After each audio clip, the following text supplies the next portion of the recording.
unbiased towards one or the other. The Biden-Harris administration weaponized their authority against workers on behalf of Democrats' political supporters. They eroded the flexibility of over 27 million independent workers, threatening their ability to provide for their families in the manner in which they chose. They also attempted to dismantle the franchise model, employing over 9 million workers and empowering Americans from all communities to become successful business owners. The American people rejected these anti-worker policies at the ballot box. With President Trump back in office, we have the opportunity to turn the page and enact a pro-America agenda, empowering workers, securing economic prosperity. If confirmed as Secretary of Labor, I look forward to working together to accomplish this shared mission. Your nomination has support from both unions and businesses. You're in a unique position to build a bridge between these two groups to benefit all workers. With potential labor disputes on the horizon, I'm sure these relationships will be an asset to the Trump administration. There are concerns, however, about your past support for the Democrats' cornerstone legislation, the PRO Act. Workers should have the freedom to decide if they wish to join a union or not. The PRO Act would eliminate this freedom, allowing workers to be coerced and intimidated into unionization. I represent a right-to-work state. This protects workers from forced unionization.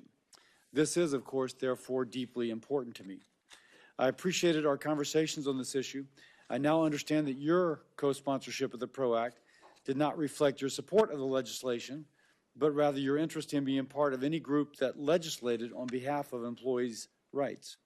I'm sure you will have the opportunity to explain your position and the Trump administration's position and agenda moving forward during this hearing. Thank you again for being here. I look forward to understanding your vision for the Department of Labor and how we can work together, empowering all workers and unleashing the American economy. With that, I yield to Senator Sanders. Thank you, Mr. Chairman, and thank you, Ms. Chavez-DeRemer's, for being with us. And let me begin by thanking the Biden administration for being the most pro-worker administration in the modern history of this country. The mission of the Department of Labor is, quote, to foster, promote, and develop the welfare of the wage earners, job seekers, and retirees of the United States, improve working conditions, advance opportunities for profitable employment, and assure work-related benefits and rights, end quote.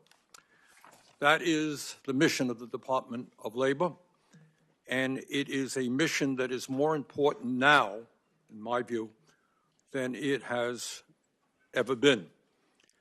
Mr. Chairman, for the past 50 years, our economy has been doing extraordinarily well. Never, ever done better for the people on top. Top 1% right now is enjoying wealth and power in a way that has never existed in the history of America. We now have the absurd situation, the disgraceful situation, where three people, Mr. Musk, Mr. Zuckerberg, and Mr. Bezos, are now worth over $900 billion. That is more wealth than the bottom half of American society, 170 million people. Is that really what America is supposed to be about? In America today, Mr. Chairman, we have more income and wealth inequality than we have ever had. Over 60% of our people, as we speak right here, 60% of Americans are living paycheck to paycheck. I grew up in a family living paycheck to paycheck. That ain't easy. Stress level, enormous. People trying to find out how they're going to get health care, how they're going to pay their rent, how they're going to feed their kids, which is one of the reasons why working class people die 6 years shorter lives, live 6 years shorter lives than the people on top. Given all of this reality of an economy that's working well for the billionaire class, but not for working families, we need a labor secretary who, in fact, is going to be a champion of working families, not be ambiguous about it, but stand up for the working families of our country. We need a labor secretary who understands that we must raise the minimum wage. Now $7.25 federal minimum wage. Anybody think that anywhere in America can live on $7.25 an hour? We need a labor secretary who will work each and every day to make it easier, not harder, for workers to exercise their constitutional right to form a union and collectively bargain for better wages, benefits, and working conditions.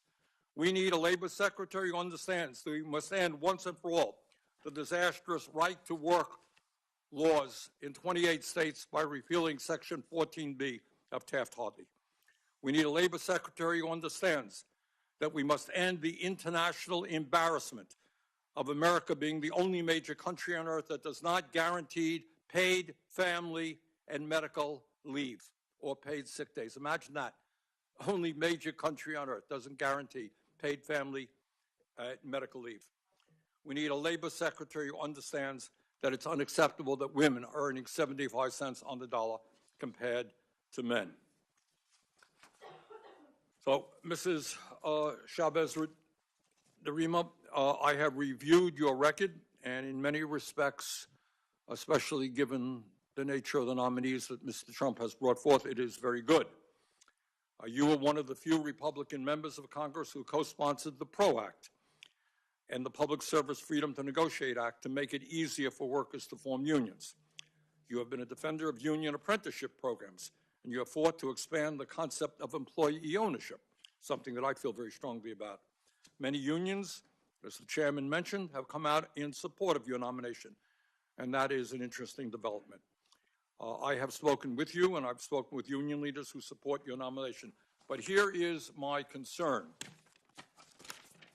If you are confirmed, you will not only be in charge of enforcing more than 180 labor laws that are on the books today, you will be the president's chief labor advisor.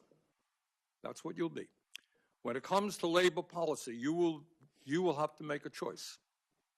Will you be a rubber stamp for the anti-worker agenda of Elon Musk, Jeff Bezos, and other multi-billionaires who are blatantly anti-union? They don't make any bones about it. Or will you stand with working families all over the country? So that is really the main issue. It's not just your record.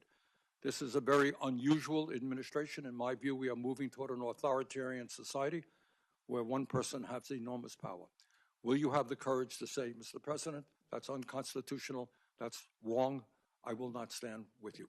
So with that, I look forward to hearing what you have to say, and thanks for being with us. And now to introduce the nominee, Senator Mullin. Thank you, Mr. Chairman. And before I read the opening statement, I just want to point out the unique coalition that President Trump has built here.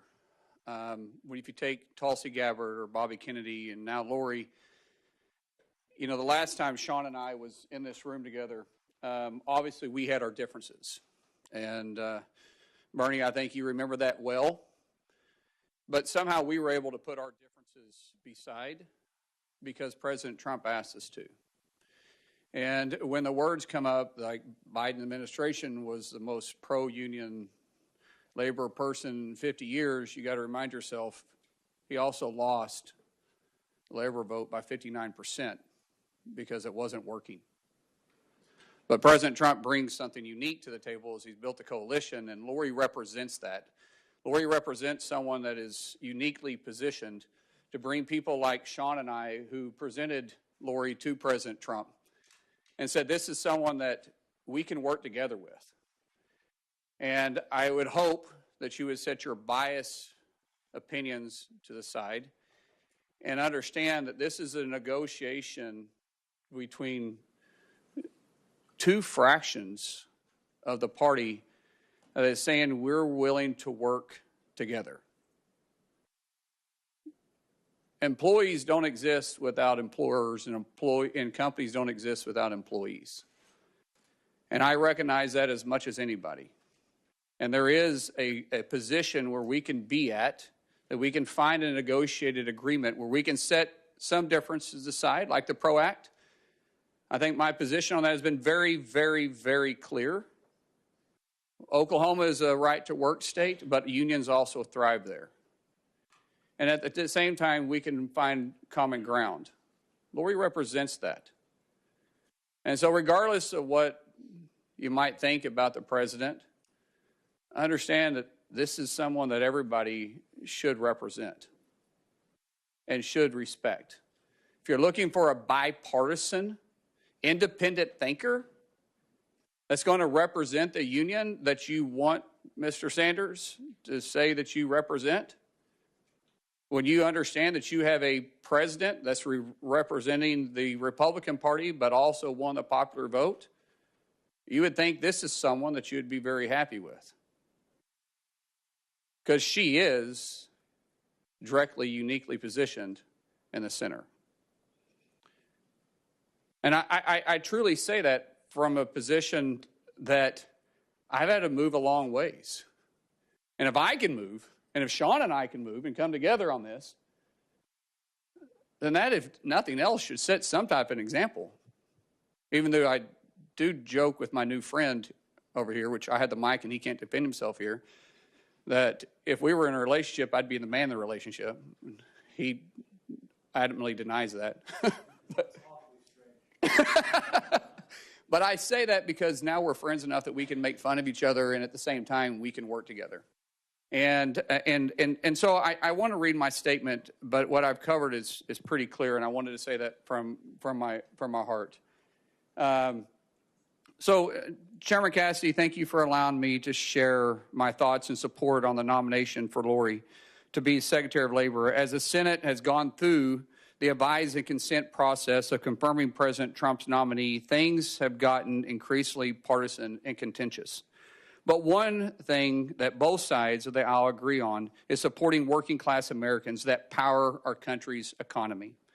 No company can survive without employees, and no employee is hired without a company. It takes both sides to be in a boat, rowing together in the same direction to be successful. I'm only moderately successful because I've been very fortunate to have employees that was willing to get in the boat with me and row in the same direction. With Lori's unique background as a small business owner, public servant, and through her relationship with union leaders, she has the ability to bridge the gap between businesses and workers. Lori's nomination reflects a historic coalition of working-class Americans and elected President Trump to a second term in the White House. As a member of Congress, she often worked across the aisle in her efforts to support this cause. One of those issues is the PRO Act, as has been mentioned a couple times. I know that'll come up in conversation today. I get it, Oklahoma is a proud right-to-work state. And yet, we still support Lori.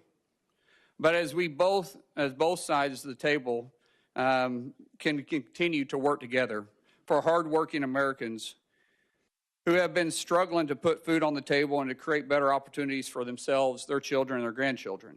I don't think we have to look any farther than understanding Lori is an independent, nonpartisan perspective who will always keep the workforce the top of mind. And I would really encourage all of you to take a hard look, just like my good friend Sean and I have done. So with that, I'll yield back. Thank you, Senator Mullin. Representative Chavez-DeRemer, you have a statement, and I think you're going to, along the way, introduce your family.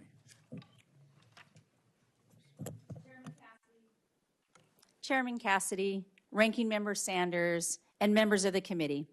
It is an honor to appear before you as President Trump's nominee to lead the Department of Labor.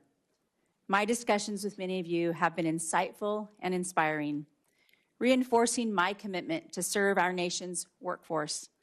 Under President Trump's bold leadership following his historic November victory, I am uniquely prepared to lead this department with resolve and purpose.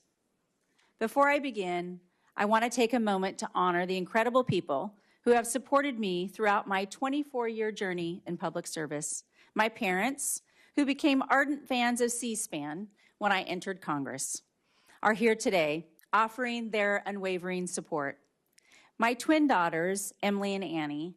Emily was here last week, and I know with the postponement, but she couldn't come back. She's 36 weeks pregnant, lives in Michigan, and her doctor said no more flying. So, Emily, I know you're watching, and I know you support me here today. And Annie, one's a Democrat and one's a Republican, and they have been my steadfast defenders, teaching me patience and the value of an open mind. And finally, my loving husband, Sean, my high school sweetheart, who has stood by my side through every triumph and challenge. To all of you, thank you. Thank you for your boundless love and encouragement. I also want to thank the labor and business communities that are here in the audience today, because they support President Trump's vision for the American worker. I am deeply grateful to President Trump for this extraordinary opportunity to serve as the Secretary of Labor. It is both humbling and a call to action that I do not take lightly. In 2024, our nation witnessed the single greatest political achievement of our time. President Trump has united a new coalition of working-class Americans like never before, with 59.6% of Teamsters backing him, historic support from African American and Latino voters, and record-breaking turnout in once solid blue cities and states. Americans are speaking loud and clear. They are calling for action, progress, and leadership that puts the American worker first. Like many Americans, my journey is rooted in my values instilled by my father and mother. My father, a proud Teamster who worked tirelessly for over 30 years. The fair pay and benefits he received ensured our family's stability and security.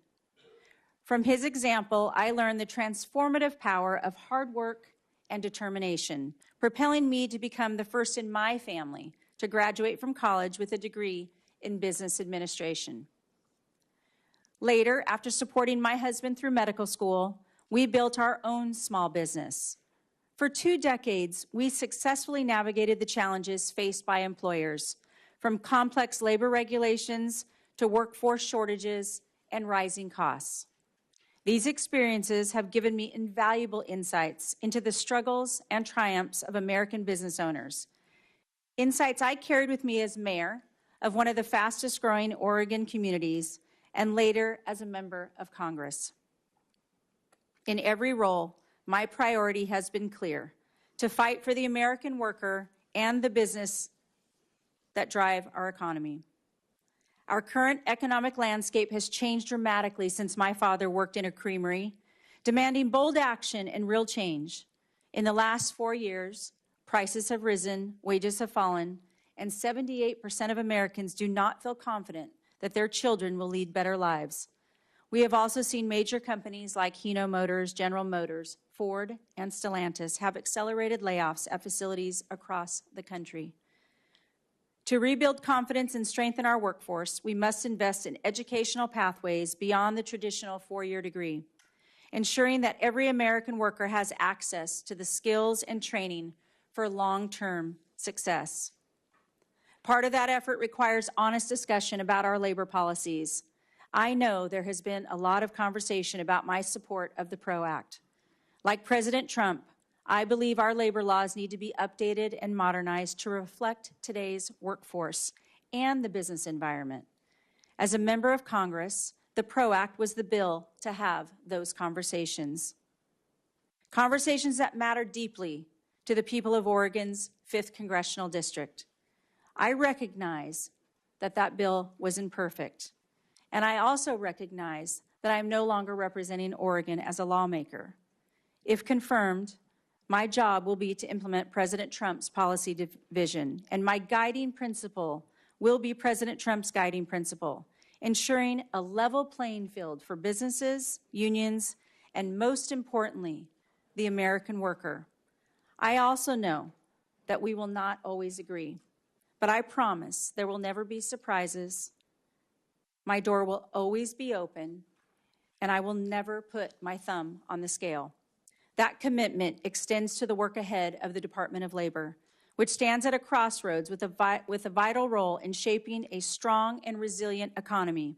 As we confront these challenges, I know that everyone in this room shares the same goal: an economy where every American has the opportunity to thrive through good wages, safe working conditions, and a secure retirement.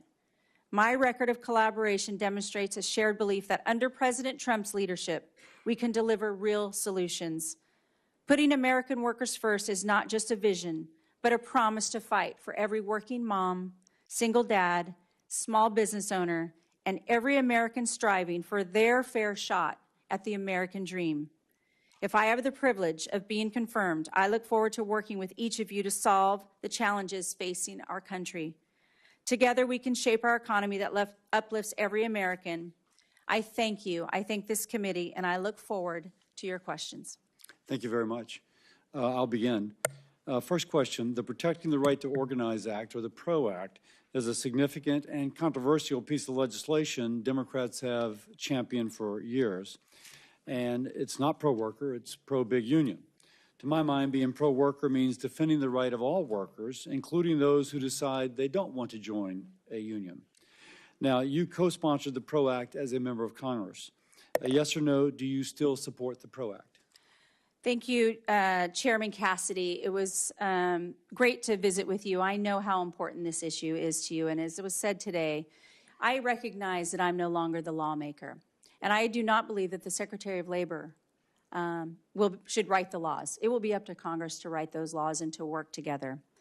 What I believe is that the American worker deserves to be paid attention to. That was President Trump and I's conversation in supporting the American worker, how important that is. I will not be that lawmaker anymore, but I was working for Oregon's 5th Congressional District and representing that. I wanted to be at that table. I never want to be left out of a conversation where we can talk about the American worker and how important that is. And I respect the right of the right to work states, and I have said that. The bill was imperfect. I understand that, and I'm no longer the lawmaker. Okay. Now, the PRO Act, just to continue on that, would significantly impact franchisees and small businesses by increasing corporate control of their operations, or at least assuming that there's increased corporate control. This is yet another giveaway to large labor unions. It would make it easier to negotiate, the union to negotiate with large corporations instead of directly with the small business owner who actually employs the worker. So, question, do you believe federal law should prioritize policies that help small businesses thrive rather than imposing new regulatory hurdles which could hinder their success? Senator, it's important for recognizing that the president's goal is to uplift all business owners and uplift all American workers. Understanding the franchise business model is important to the American workforce. I supported the overturning of the NLRB rule on joint employer to support the franchise business model and supported the president in this. And I align that this is important to grow this economy and recognize the flexibility in people choosing where they want to do business. So by that, am I to take that you would commit to reexamining DOL's joint employer guidance to provide small businesses with a clear roadmap on the issue? Yeah, thank you, Senator. Certainly, if confirmed, I'll be looking at all regulations and determining and looking at all of these rules and regulations, and specifically that one. And I think the small employer wants that clear roadmap. Yes, absolutely.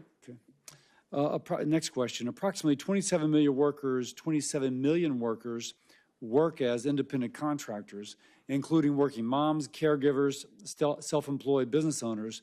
Now, for many, the flexibility of independent work is essential to balancing personal responsibilities and earning a living for their family. I will point out that the PRO Act tried to impose a one-size-fits-all rule, which, as was done in California, disrupted livelihoods instead of helping workers. So question, if confirmed as Secretary, will you commit to refrain from implementing any rules stripping independent contractors of flexibility they need to provide for their families and to simultaneously contribute to the American economy? Thank you, Senator.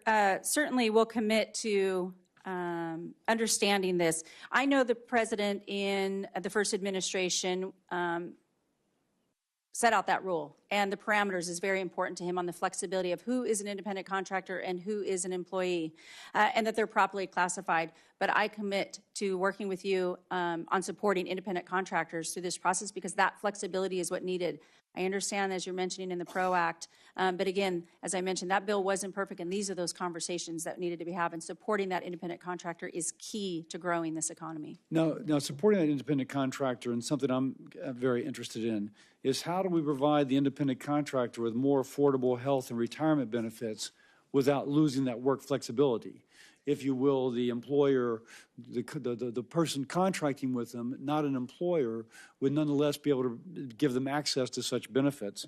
I'm asking you if you will work with me and with our committee on legislation to make sure that the independent worker and the small business are able to get the affordable benefits available to ordinary employees at larger companies. Yes, sir, I will commit to working with you wholeheartedly on this issue. With that, I will yield to Chairman Sanders, the ranking member Sanders. I'll take the chairman. Thank you, Chairman. Oh, thank you, Senator Cassidy.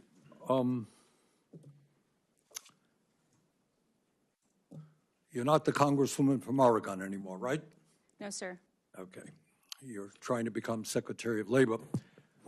Let me back up and say a word about what the PRO Act is. I'm not sure that most Americans know what it is. The reality is that in America today, labor unions have the support of some 70% of the American people. You know why? Because people understand that the big corporations and their bosses have all the power. People understand that CEOs make 300 times more than their workers. And people say, you know what, the only way we're going to get decent wages and benefits is when we organize. Millions of people want to join unions, but they can't join unions. You know why? Because corporations, day after day, operate in illegal ways. They break the law. They say to somebody, you were late 3 years ago. You're a pro-union. You were late 3 years. You're fired. We're going to take you into a captive audience, and for hour after hour, we're going to tell you how bad unions are. You want to join a union? Fine, you vote for a union. We're moving the plant to China. All of that stuff happens to be illegal. All of that stuff happens to be done every single day by corporate America. So let me go back to the original question. PRO Act is designed to prevent illegal behavior on the part of corporate America, on the part of employers, so that workers can make a free choice. Do you support the PRO Act? Thank you, Ranking Member Sanders, and I appreciate the conversation. I support the American worker. President Trump. Okay, I don't mean to be rude. No, we you're don't not have rude. a lot of time. I'm gathering that you no longer support the PRO Act, is what I hear. That you support the American worker. That's what everybody here will say.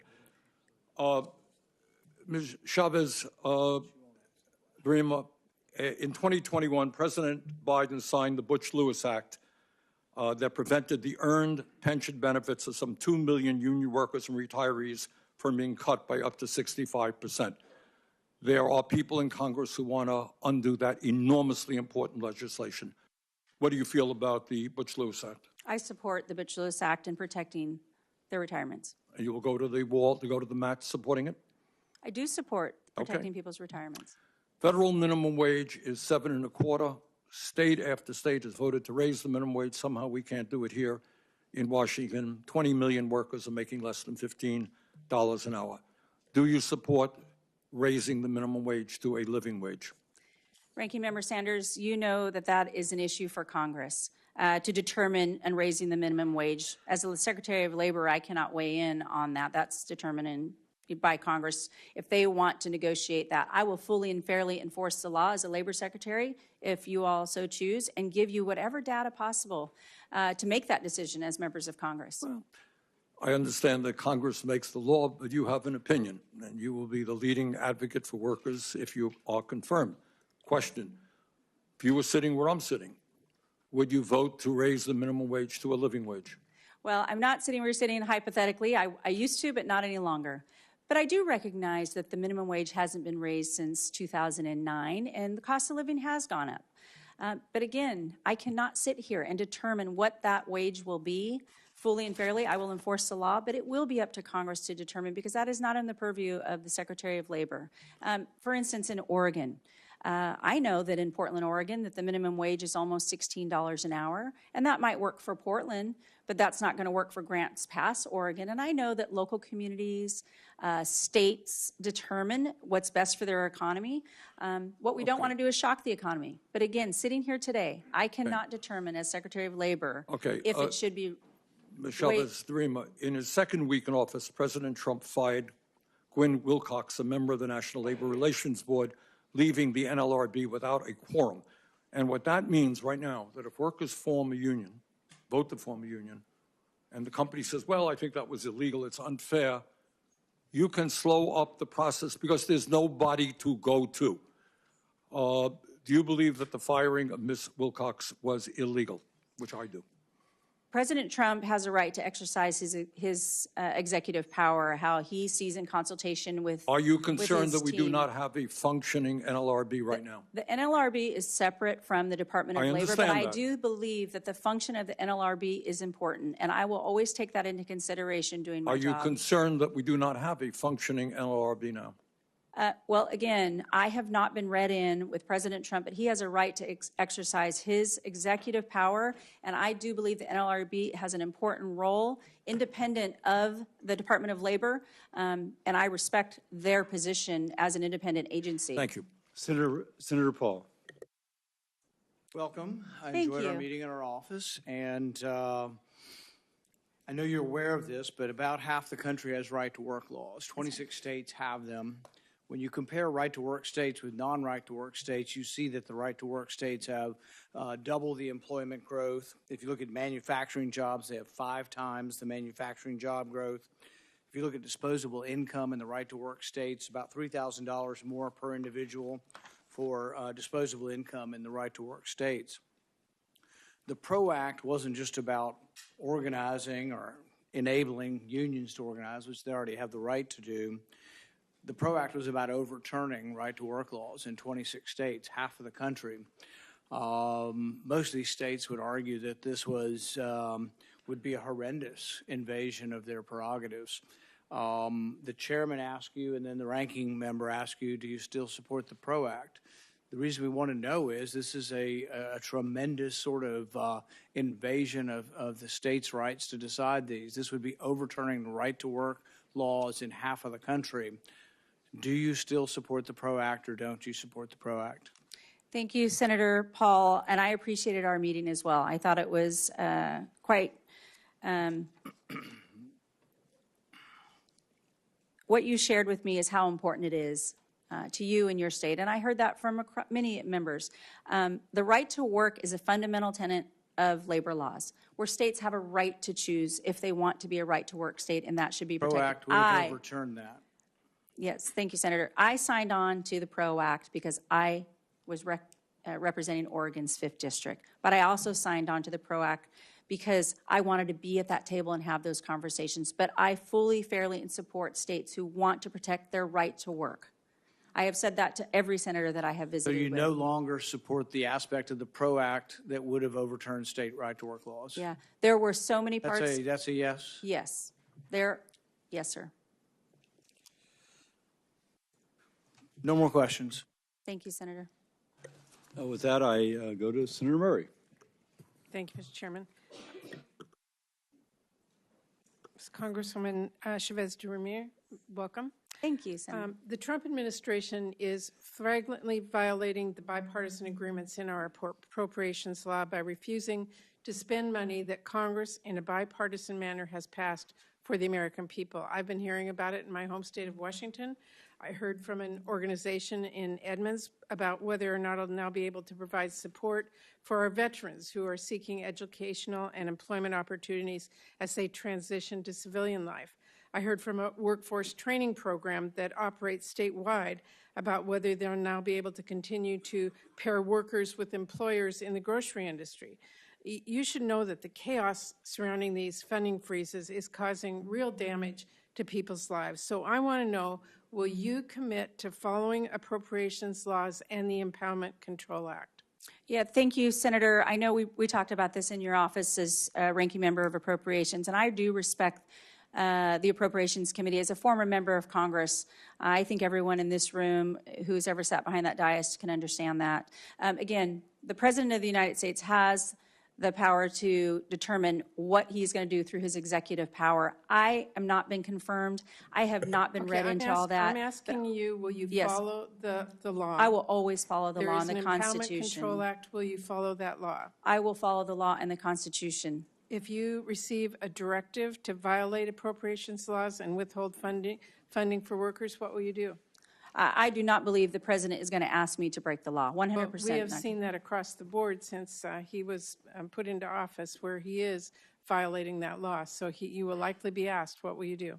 Well, it's a hypothetical. I have not talked to the president on this issue, and I So do you not won't believe. commit to following the law if the president tells you to violate it? I will commit to following the law, and I do not believe the president would ever ask me to break the law. Well, okay. Last week, Elon Musk's Doge team came to the Department of Labor and got access to the department's sensitive information system. Musk's companies have, as you must know, been repeatedly accused of violating labor laws, including workplace safety laws, discrimination laws, and wage and hour laws. In fact, OSHA has investigated Tesla and SpaceX. Now Elon can access those investigations about his companies because he's gone in and gotten those records. He can also access sensitive market-moving data created by the Bureau of Labor Statistics. That gives him tremendous power to manipulate quarterly jobs numbers and other important economic data, to say nothing of raising potential insider trading concerns. Just to make this abundantly clear, Elon Musk is now in a position to use his unelected role to use confidential government data to advance his own corporate interests while suppressing his competitors. Do you believe it is appropriate for someone with such blatant conflicts of interest to have access to those confidential economic and personal information? Thank you, Senator Murray. If I have the honor of being confirmed by this committee and the full Senate, then I will have the opportunity. I have not stepped foot into the Department of Labor. And I understand. Well, my question to you is, will you protect the private information of people whose records you will be overseeing? Will you allow anyone, a billionaire or anyone else, to come in and access that? Again, because I have not been confirmed. I only see the reports that everybody else has seen. I have not been read into that. If confirmed, I will, if confirmed. You're not answering the question. If confirmed, I will support the Department of Labor. I think it's important to support the Department of Labor, but I have not been. Will you support the private information that you will be overseeing? Will you protect that? I would protect the private information. On this issue, I have not been privy to those conversations with the president. I have seen that, and if confirmed, I commit to you that I will always protect the Department of Labor and those issues. Well, let me ask you about child labor. It's an area that I've been very worried about, the rise of child labor violations. The Wage and Hour Division at the department has actually seen a 31% increase in minors employed in violation of child labor laws since 2019. In the last administration, the Wage and Hour Division at DOL and the Solicitor's Office worked really hard to secure some really important victories against some really egregious violators. How will you make sure that the Wage and Hour Division and the Solicitor's Office work together to enforce our child labor laws in this country? Well, protecting child labor is abhorrent, and nobody should stand for child labor exploitation. I will do everything in my power within the Department of Labor to double down on the safety of all American workers that are exploited, but especially child labor. And I would love to work with your office. If this is an important issue, it should be important to everybody to making sure that we protect against any child labor exploitation. Senator Husted. Thank you, Chairman Cassidy. And it was a pleasure to visit with you, Ms. Chavez-DeRemer, in our meeting yesterday. I appreciate you taking the time to come visit and share your views across a variety of issues. I would like to talk a little bit today. I know that everyone in this hearing has talked about how they care about the American worker and how we make the world better for them. One of the ways we do that is we do more Made in America, which I know is very important to President Trump. Another way that we can consider this in terms of earning power of the American worker is the impact that illegal immigration has had on undermining their ability to earn higher wages. And I'm just interested in your opinion about whether or not you think the influx of millions of people into this country who many of them are here illegally is undermining the earning power of the American worker. Well, certainly we want to protect the American worker, and Made in America is important to the President of the United States. I couldn't be more proud to support the America First agenda for exactly that reason. We certainly want to make sure that we're focused on growing this economy. That is the conversation that I had with the president on how can we bring the American worker to be the pinnacle of every conversation that we have and supporting them and growing this economy. So yes, the influx of the mass immigration that we've seen over the last 4 years has hurt the American worker, and we want to make sure that we're supporting President Trump in his endeavor to support the American worker at all costs. Great. Thank you. Let's talk about another aspect of Made in America. If we're going to make more things in America and we're going to compete on price so that we don't have inflation, we're obviously going to need to create more productivity. Productivity comes from technology in the workplace. As we integrate technology in the workplace throughout time, it has always been a subject of conversation, consternation, but it is inevitable that technology will advance and we will have to compete. I would like for you to talk about your thoughts on the role of technology in the workplace, because we want to make jobs safer. We want to make them more rewarding, which technology can do. We also know that in creating productivity, it can create profits for business, and we want to make sure that the reward of that innovation is given to both the worker and the business in terms of who benefits from the introduction of that technology. Talk about the role of technology in the workplace as it relates to labor and how we do more Made in America with these new innovations. Thank you, Senator Husted. We had this conversation yesterday, and how important that you've been involved from all levels representing your states. And I've talked to many of the senators on this issue, and it is a consternation about, will that replace, the American worker? And I would say there's got to be space for both, because it's going to happen. And what we don't want is for other countries to get ahead of the game, ahead of America. So how we can work together with the American workforce, the employers and the employees, and how we can work with Congress to determine what that looks like. But if there is profitability in there and we can support the American worker, and then we can have those American workers upskilled and reskilled, and this is going to be great for America to grow that economy and then share in that profit with the employees that are supporting. I think that's the key.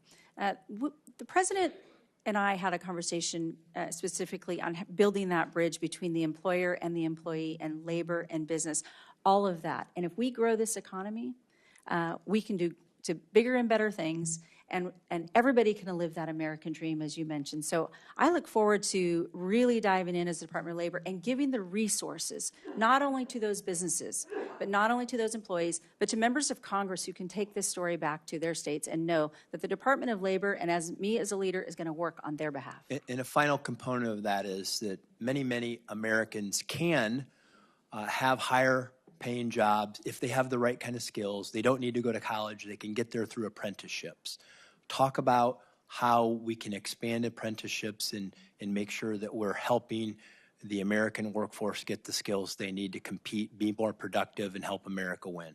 And one of President Trump's #1 focus is the expanded apprenticeships, is the investment in apprenticeships, making sure that we have the skilled workforce. I know as a former mayor and working with business owners and working with community colleges, that not everybody's going to get that 4-year degree. We have to pay attention that they have the skills that they need, that they can connect right to the business owners in their communities and reinforce that and not have to pick up and walk away. There's nothing that I want more than for business and employers and the education departments to work together and really have a skilled workforce.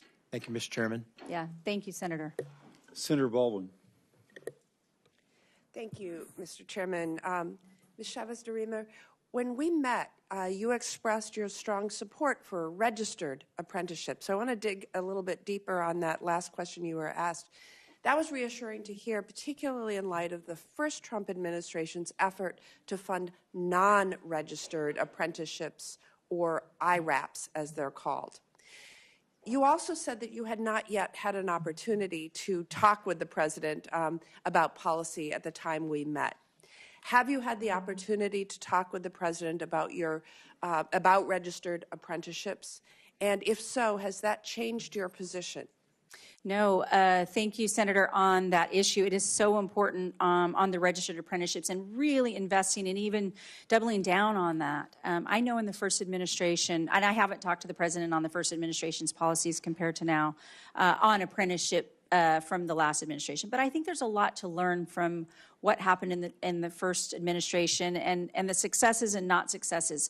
But right now we're focused on the registered apprenticeships, growing those, investing in those, and making sure that those are adhered to. Thank you. I want to also dig a little bit deeper on appropriated funds. The Labor, Health and Human Services Appropriations Bill includes dedicated funding for apprenticeship programs and specifies that the funding is only available for registered apprenticeships. So I ask this in the context of actions this administration has already taken, including a government-wide funding freeze that has now been halted by the court.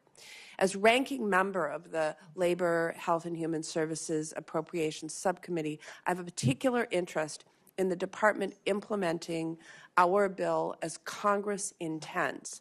That is why I was so alarmed to see the National Institutes of Health flaunt the law last week when it proposed a policy that directly conflicts with longstanding appropriations language in the Labor HHS bill. The Labor HHS bill says that you can't do it, and NIH said it was doing it anyways. My question to you is, will you follow the law that says funding for apprenticeship programs can only be used for registered apprenticeships, yes or no? Yes. More broadly, do you commit to spending funding as Congress appropriates it? Yeah, again, as I mentioned earlier, it was asked, as a former member of Congress, I highly respect the appropriations process and the role of Congress. Thank you. Yes. The nation's nurses face challenging working conditions, and they are too frequently exacerbated by instances of workplace violence. We talked about that in my office. I appreciated that you said that you really take that issue seriously. Right now, the Department of Labor plans to issue a notice of proposed rulemaking in June of this year for the workplace violence in healthcare rulemaking. Do you commit to getting this proposed rule issued by June of this year and finalized in a very timely way? Well, I can commit to working with you on the issue because it is an important one. And if confirmed, I will look at every rule as it moves forward. But until then, I haven't even seen specifically on the rule. But I commit to working with you and taking a look at it. Close conversation on that. Yes. We've been waiting a long time. It's past due.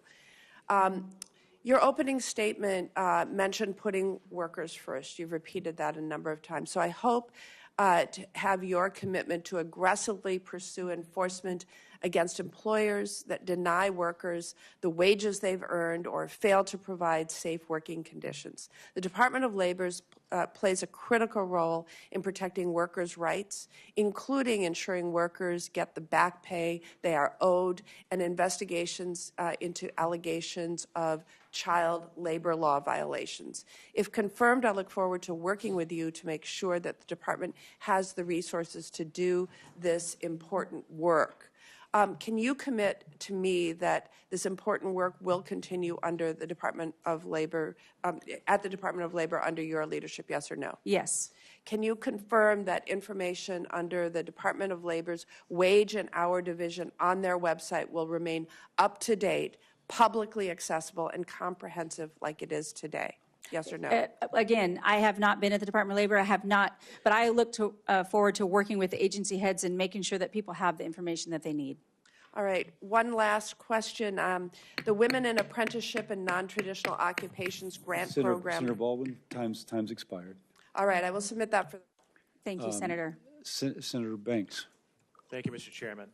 Ms. Chavez-DeRemer, we served together in the House and worked together on the House Education and Workforce Committee, where you were a leader. You worked on many of the very issues that you are testifying about today. You are enormously qualified for this position, and I'm proud to support you. But can you explain to us for a moment what it means to you to put American workers first in this golden age of America's economy?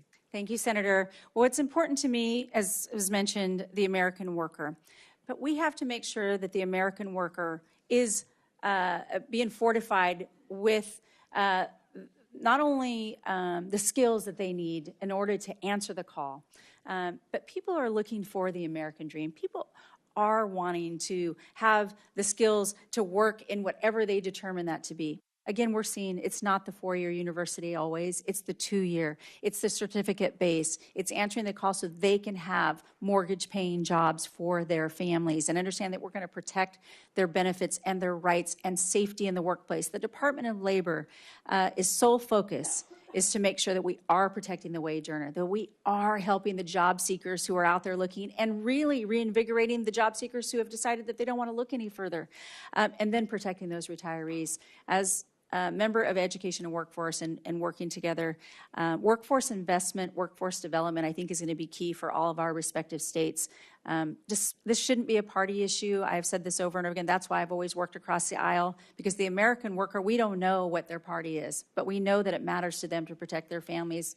I know how important my family's jobs were for us growing up, and I know how important it was for my husband and I to build that business for our children and soon to be grandchild. So I look forward to continuing down that road and always keeping that American worker at the pinnacle. And President Trump has said the same thing, and we align on this issue. The American worker, this new coalition, this new direction is where we're headed in this country. Very, very well put. I know you know this. Indiana is the top manufacturing state in the country, yet the China shock wiped out 5 million manufacturing jobs in this country, and yet the federal government programs that were built to help those people who lost their jobs, way too many of them were left behind and didn't get a job as good as the manufacturing job that they had before because of the efforts of China to wipe out so many of those jobs in our country. How can we better serve those people? How do we get those people back on their feet and help them find meaningful, good-paying jobs like the one that they had before that was taken away by our biggest enemy, China? That's right. Well, again, it's that workforce investment, that workforce development.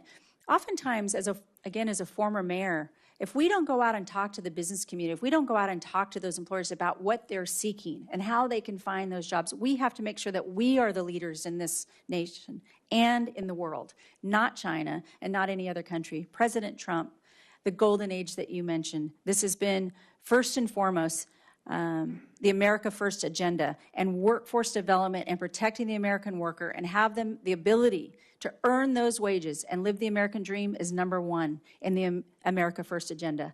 That, to me, is telling why this coalition, this new direction of bringing labor and business and support is to uplift all Americans, and this is first and foremost on the President's mind. Back in November, when President Biden was still in office, his Labor Department reported a 31% increase over the last 5 years of illegal child labor in America, a direct result of open borders. And I wonder, have you thought about what the Labor Department or President Trump and your leadership can do to save those kids who are in our country being illegally exploited for work in America? Well, I have not had a conversation specific to that topic, but I know how important it is to protect well, first of all, children who have no fault of their own are being exploited. We never want to exploit our children. Again, as I mentioned, it's abhorrent that we would ever in this country choose to do so. So we will make sure that our workers are safe, we will make sure that our children are safe, and that we will make sure that we are heading in the right direction to protect our businesses and protect our workers and never exploit our children. And we'll double down at the Department of Labor if there's any bad actors doing so. The Labor Department is responsible for combating human trafficking That's and right. forced labor under the Fair Labor Standards Act, and the Biden administration completely ignored these kids that came into that were brought here illegally and being exploited. And I know that's something that you'll take very seriously and work on. I look forward to working with you. Absolutely. Thank you, Senator. I yield back. Senator Murphy. Thank you very much, Mr. Chairman. Thank you very much for your willingness to serve and coming before this committee. I think Senator Murray's questions were really important regarding the security of data and sensitive information at the Department of Labor. And so I just want to drill down and maybe make a finer point here. Elon Musk is right now the subject of several OSHA investigations. Multiple companies are subject of multiple investigations. His rocket company has an injury rate that's about 9 times higher than the industry average. I heard you say that you're going to protect data privacy, but let me just ask once again the very specific question.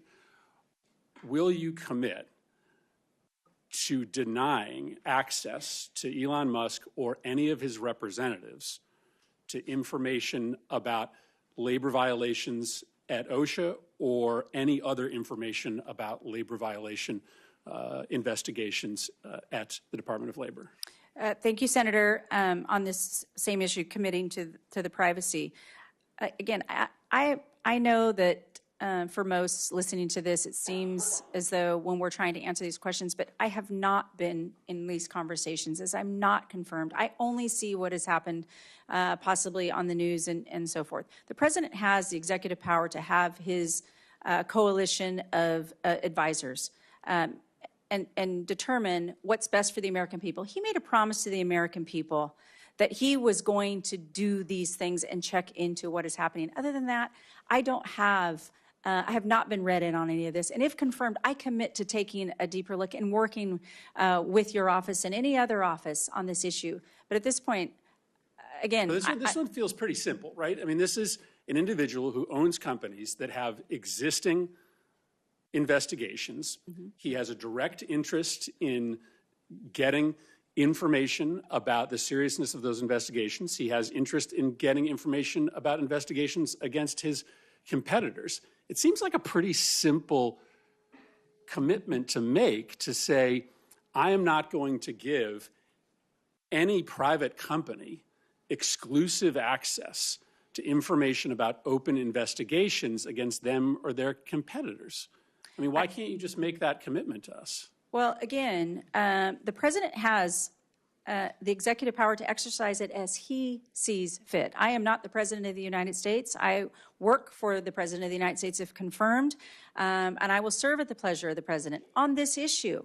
Again, I have not been into the Department of Labor, and so I will commit to working with your office. I'll commit to coming back as soon as if confirmed, and I'm in the Department of Labor, coming back and answering those questions to this committee wholeheartedly. I will commit to that. You have the ability to disagree with the president. You certainly serve at his pleasure, but that doesn't mean that you have to take actions that you believe to be unethical. If the president asks you to give access to information to benefit a friend of his who has pending investigations, you wouldn't say no?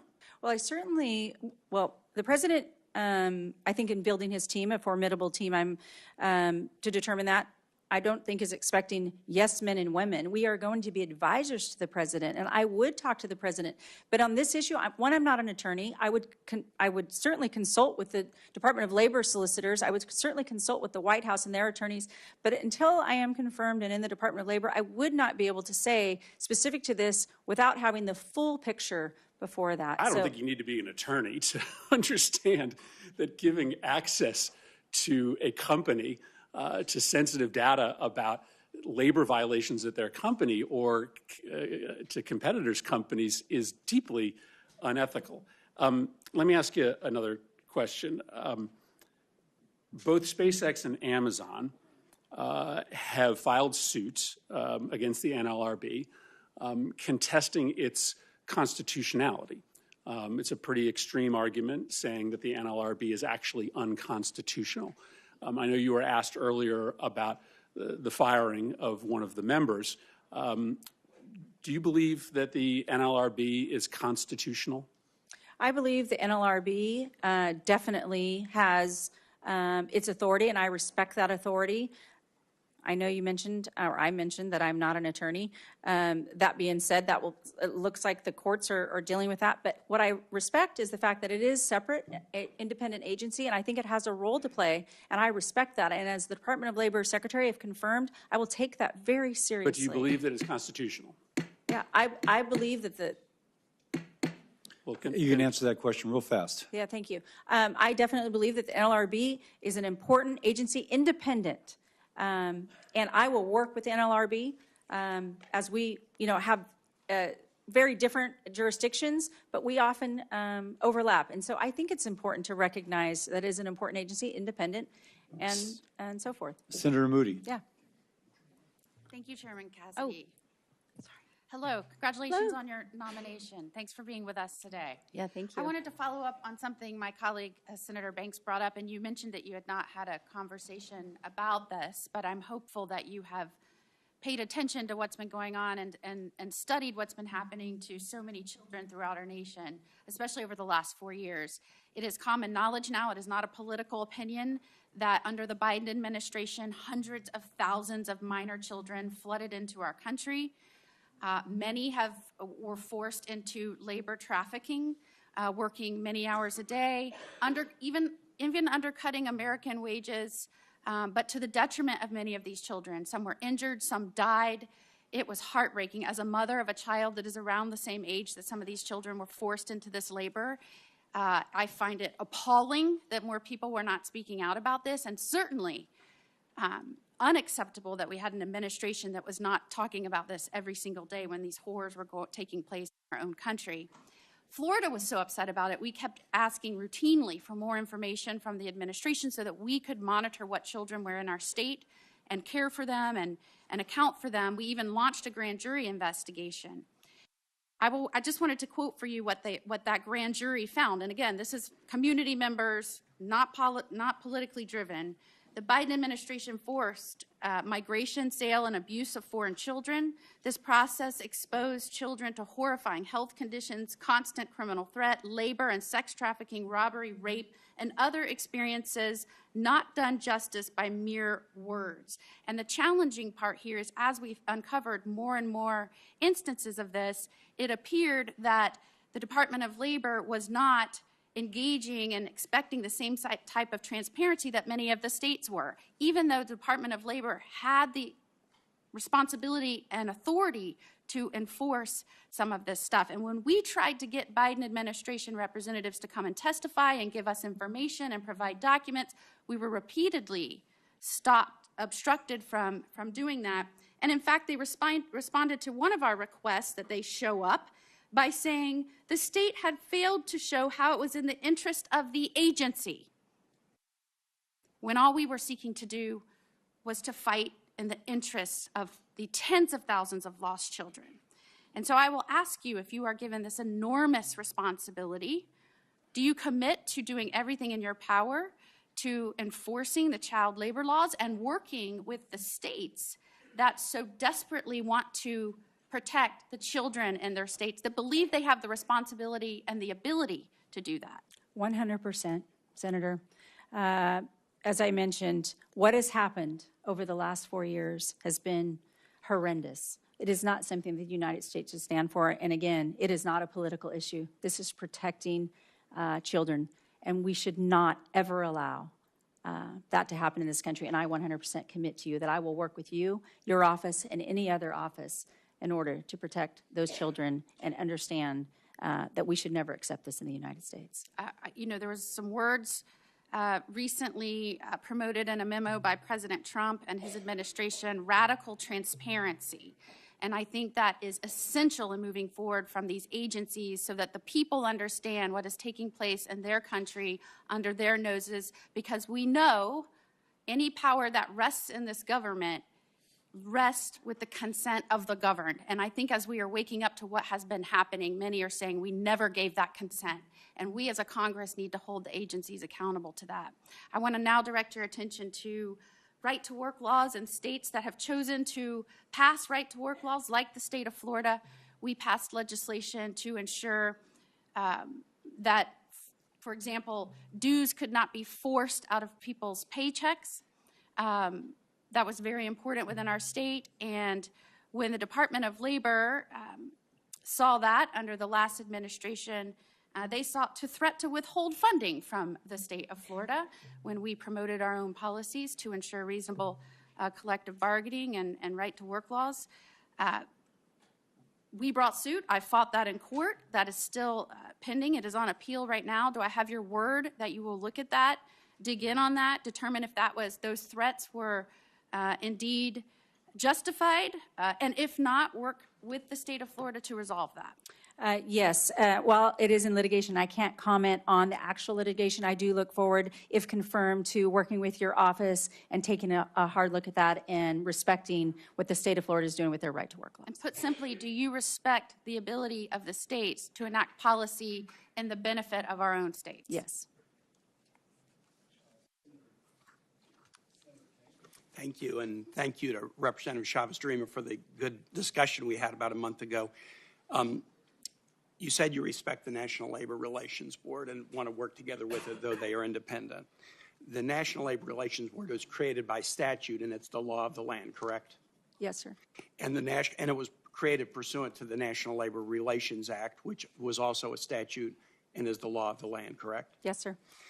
Currently, the NLRB lacks a quorum because of actions of President Trump. The legality of his removal of an NLRB member is being contested in court, but the NLRB should have a quorum, shouldn't it? Well, in order to do business, I suppose, yes. No, They have to have but a so quorum. that your opinion is a president of either party or a Congress of either party should assure that the National Labor Relations Board has a quorum, correct? Yes. Because in the absence of a quorum, it can't do its job, correct? That would be on its face, yes. The Equal Employment Opportunity Commission, do you believe in the notion that workers should have equal opportunities? I'm sorry, could you repeat that? Do you believe in the notion that workers should have equal employment opportunities? Absolutely. The EEOC is an independent agency, but it deals with workers, and you said you want to put workers first. The EEOC right now lacks a quorum. The EEOC was created by statute, and it's the law of the land, correct? Yes. Have you ever taken the position as a congresswoman that either the NLRB or the EEOC should be defunded or eliminated? No, not that I recall. So since the EEOC is the law of the land and it's important that workers have equal employment opportunities, the EEOC should have a quorum to operate, correct? Yes. Because of actions of the president, the EEOC currently has no quorum and cannot operate to protect equal employment opportunities. But you would agree with me, similar to the discussion we had about the NLRB, that it being the law of the land, any president of either party and any Congress of either party should ensure that the EEOC has a quorum so it can protect workers, correct? Yes. The Department of Labor has some specific programs designed to benefit veterans. There's a couple of programs within the DOL focused on veterans' employment needs. Should you be confirmed, would you take those obligations to watch out for American veterans seriously? Absolutely. If you became aware that an employer, a major employer, was taking actions that disproportionately negatively affected veterans, would that concern you? Yes. The mass firing that President Trump is doing within the federal government right now is hitting veterans very, very hard. The civilian workforce is about 3% veteran. The federal workforce is 30% veteran. And veteran workers are also disproportionately probationary employees. The actions thus far taken by this administration are punishing American veterans badly. I live in one of the states that has the highest per capita representation of veterans. We're seeing people laid off at VA clinics. I have 2 VA clinics that are supposed to open in the next couple of months whose opening is jeopardized because of the mass firings. And even outside of the VA, the disproportionate effect of the firings to this point fall hard upon veterans. I'm happy to hear that you will take it seriously if any major employer in this country disproportionately punishes veterans. Do you know what a restrictive covenant is? I do not. A restrictive covenant is when an employer, as a condition of employment, makes an employee say, and if you leave, you can't work with anybody in the same industry. I'm sure you're familiar with the concept. People Yes. use different titles, but you're familiar with the concept. Yes. Do you think restrictive covenants limiting a worker's ability to choose where they want to work is anti-worker?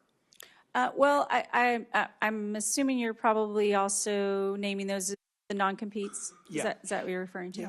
Actually, and- non-compete is the better. Yes, Yeah, you're right. I'm sorry Yeah. when I didn't recognize the other term. Both are used, but non-compete's probably more common. Yeah, so, and I know that that's primarily taken up by most of the state jurisdictions on whether that's their law or not their law, and that determined by that. So I think it's dependent on what the state's laws are and how they focus and implement But those. if you want to put workers first, restricting their ability to find a job after they leave one employer, that's not putting workers first. It restrains workers. The reason I ask is that in the absence of quorum at the NLRB General Counsel has just issued a memo rescinding a previous order of the Biden administration protecting workers. Put workers first. Thank you, Senator. I yield. Thank you, Senator. Senator Collins. Thank you. Ms. Chavez-DeRemer, a major provision of the PRO Act, which you co-sponsored, would eliminate secret elections when workers vote on whether or not to organize. The secret ballot obviously helps to protect workers from intimidation, pressure, and retaliation. Do you continue to support the elimination of secret ballots in union elections? I do not support that portion. That's an important, supporting the secret ballot is key, not only to protect the employee from maybe a bad union, but also a bad worker. So I think it's good to have that democracy in keeping those ballots protected, the secret ballot. Let me turn to a different issue. In the last administration, OSHA published a proposed rule that would affect our firefighters and our fire departments. I've heard directly from many volunteer and rural firefighters from the state of Maine who have concerns about the high compliance costs and what they view as totally impractical training requirements that this rule would impose. Some of the larger departments could accommodate these changes, but the majority of the fire departments in Maine are not large. They're serving small rural communities. OSHA itself has estimated that the nationwide compliance costs could exceed $100 million per year for volunteer fire departments alone. And so the result is going to be closed departments, a reduced firefighter workforce, and harming public safety in small rural communities. Although there may be some benefits to take a look at the old standards and see if they are updated, what OSHA has published would be extremely harmful and actually decrease public safety in rural America. What is your position on this rule, and will you re-examine it if confirmed? Yes, Senator Collins, I will look to re-examine. I would imagine all rules and regulations confirmed once I can get in those doors and fully understand. But protecting our first responders, we've seen it in a small community like Happy Valley, Oregon, and beyond. Protecting our firefighters and making sure they have the resources they need and helping them, of course, comply. But sometimes understanding what that compliance looks like, I think, is a remit of the Department of Labor for all rules and regulations. People want to comply, but the cost that they would close their doors is not going to be good for any community. And I promise you, if confirmed, that I will take a hard look at that regulation and work with your office as well. Thank you. Last year, the state of Maine had 15 million tourists. That is about 10 times our state's total population. So it's not surprising that those who are in the hospitality industry, despite every effort, cannot come up with a sufficient number of employees to serve the flood of tourists, which we are very happy to welcome to the great state of Maine. So we rely heavily on seasonal worker visas, known as H-2B visas, to help fill that workforce gap.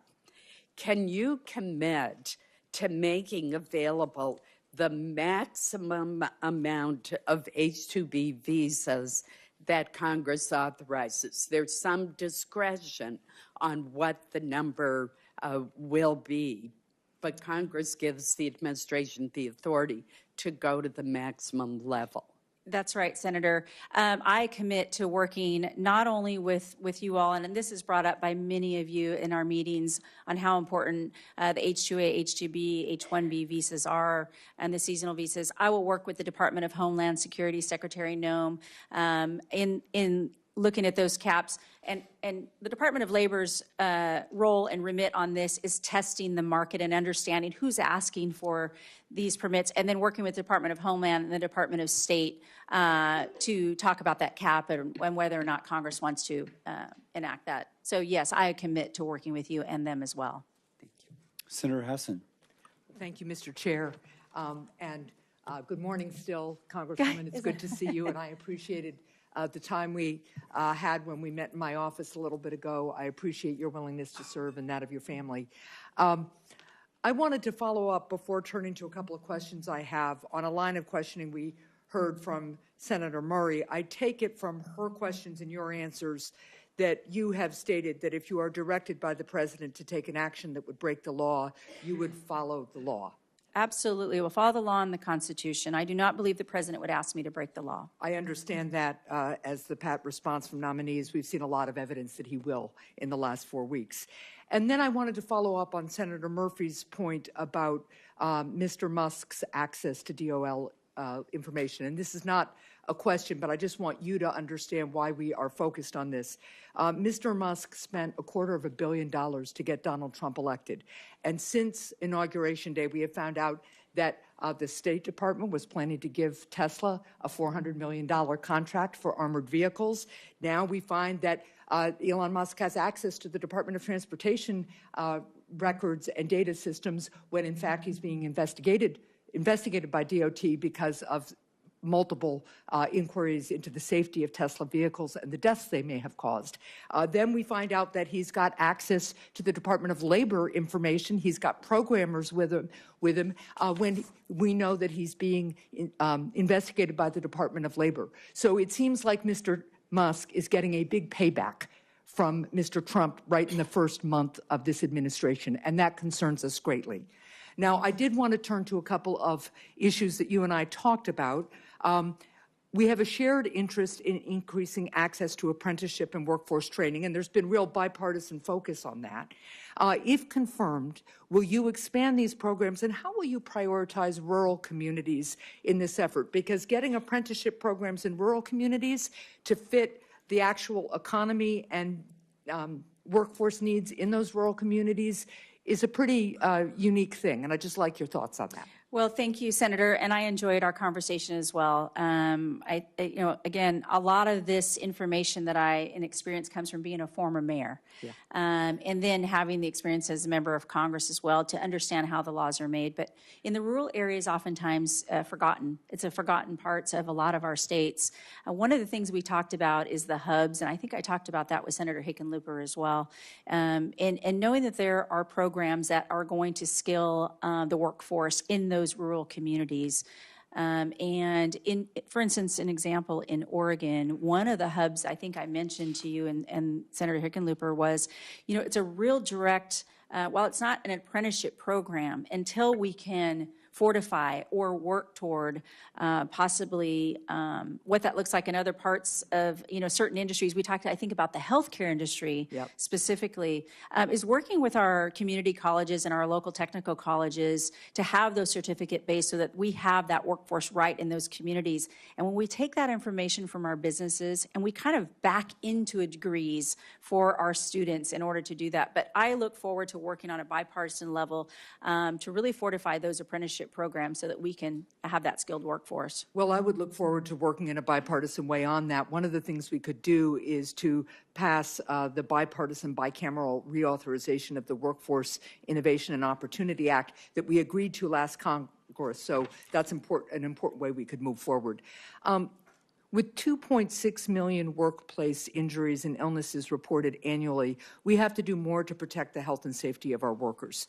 Yet workers still have to fight for common sense protections like air conditioning for delivery drivers during the scorching heat of the summer and properly fitting protective equipment for construction workers. If confirmed, how will you coordinate and prioritize workforce safety across all of DOL's agencies? Oh, thank you, Senator. One of, again, the remits for the Department of Labor is to protect the workplace, make sure that they're free of hazard, make sure that we're protecting the American worker. Nobody expects to go to work in the morning and be unsafe or be hurt. So it will be the role to work with the experts in all of the departments across the Department of Labor to make sure that we're honoring the mission of the Department of Labor. And I would appreciate that. I also appreciate the fact that you rightly respected the expertise of some of our federal workforce there because they know a lot about workplace safety, and I don't want them to be subject to these mass layoffs we're seeing. I will submit for the record a question about paid leave. We were able to expand it for federal workers under President Trump's first term. I'd appreciate your thoughts on that. Thank you. Thank you, Senator. Thank you, Senator Hassan. And Senator Mullin, I apologize if you snuck in just before Senator Collins' lesson, but Senator Mullin. Give me time to get my head in place. Thank you, Chairman. And I just kind of want to point out some interesting things that's going on. The senator from New Hampshire was complaining about a contract that was awarded by the Biden administration, and somehow you're tying it to the Trump administration for Tesla. I don't actually know how those work. I mean, you know as good as I do, that was a contract that was given by the Biden administration, or that was looking to be given by the administration, not the Trump administration, and somehow that's a conflict of interest. And then when we start talking about that, you're concerned about Mark and Jeff and Elon, it wasn't too long ago, you guys were happy to take all their money. It's just the party that's supposed to be of inclusion. Now all of a sudden, if you don't agree with this, you're the enemy. And I'll use my friend Sean, for example. He was brave enough to speak and spoke his mind on some things that maybe all of us didn't agree at the Republican convention. And for the first time in decades, he was not invited to speak at the Democrat National Convention. Why? Because he had a different opinion about where the Democrat woke movement has went. What happened to the conclusion? Yet what we do is we spend all of our time complaining and making reckless accusations about something that's absolutely false. And when you guys don't want to hear it, you guys just accuse everybody else of being a criminal and for some reason being compromised. It's ridiculous. Absolutely ridiculous. It's the same thing we heard in 2017, and yet you guys are just recycling. You guys are doing nothing but trying to stir up your base by fear when it's absolutely 100% wrong and shouldn't even exist.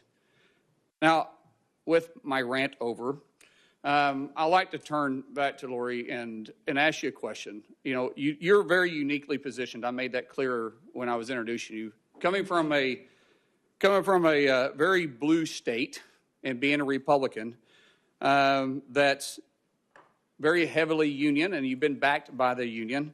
You have the support of a new coalition that President Trump has brought together. That's right. What do you think what role do you think you play in this new coalition? Thank you, Senator Mullin. For one, thank you again for being here today and introducing me. But on this question, building the bridge, and I think that this is the new direction. 77,300,000 Americans voted for President Trump. We know that the American worker, wherever they are on the continuum, if it's organized labor, if it's employees, if it's employers, they supported and gave the president a mandate. He won 312 electoral votes. He won all the swing states, and he did have a mandate. But in that mandate, what's unique about this time is the fact that he included the American worker of being first. He's not talking about, he's talking about the men and women who build this country. That's the focus. And I believe that the president nominated me to bring my experience, not only as a mayor, not as a business owner, but because I did garner labor support.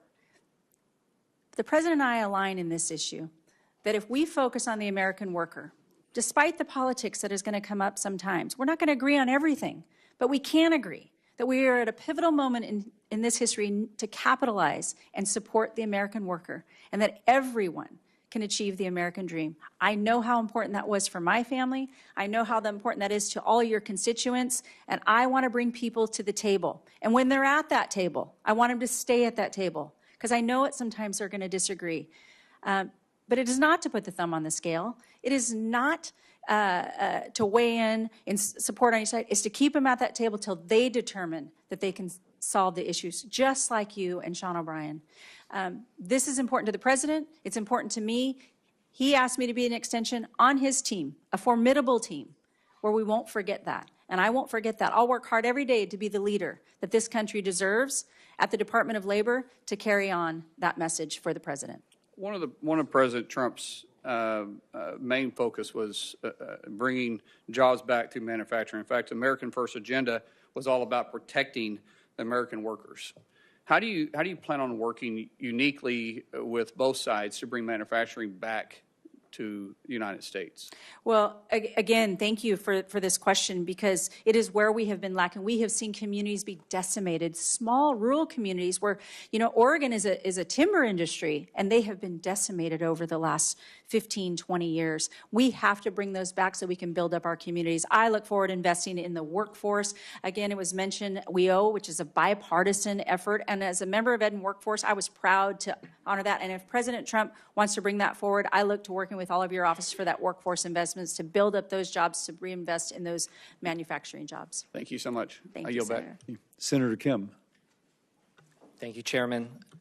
Thank you, Congresswoman, for coming on out and talking to us. In your opening statement, your written testimony, you talked about putting American workers first as the priority here, and I appreciate that. I think a lot of us agree with that. I guess I just want to ask you, because you talked about the vision that you have for that should be a vision for our country. So I guess I wanted to ask you to sort of expand on that vision.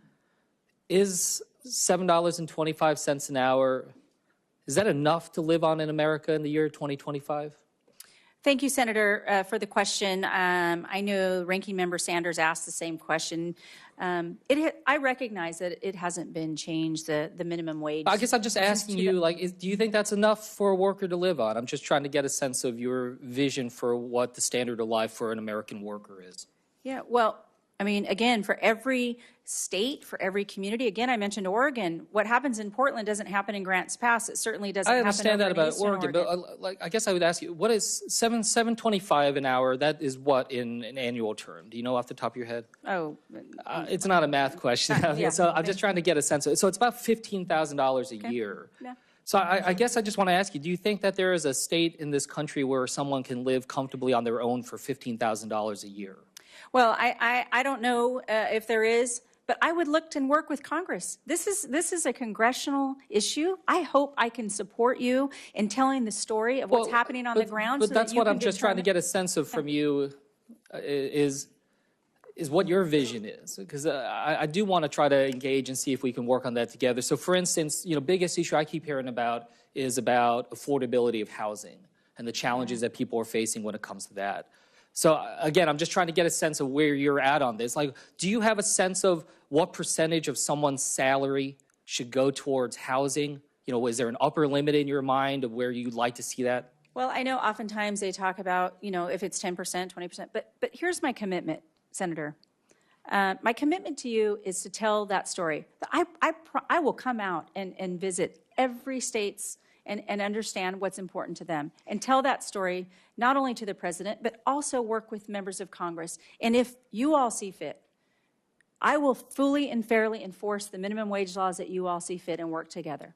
I know, again, it needs to be a conversation between us here. I mean, it's not just on us. You're going to be somebody who's supposed to be fighting for the American worker. Is 50% of someone's salary too high in terms of what goes towards housing?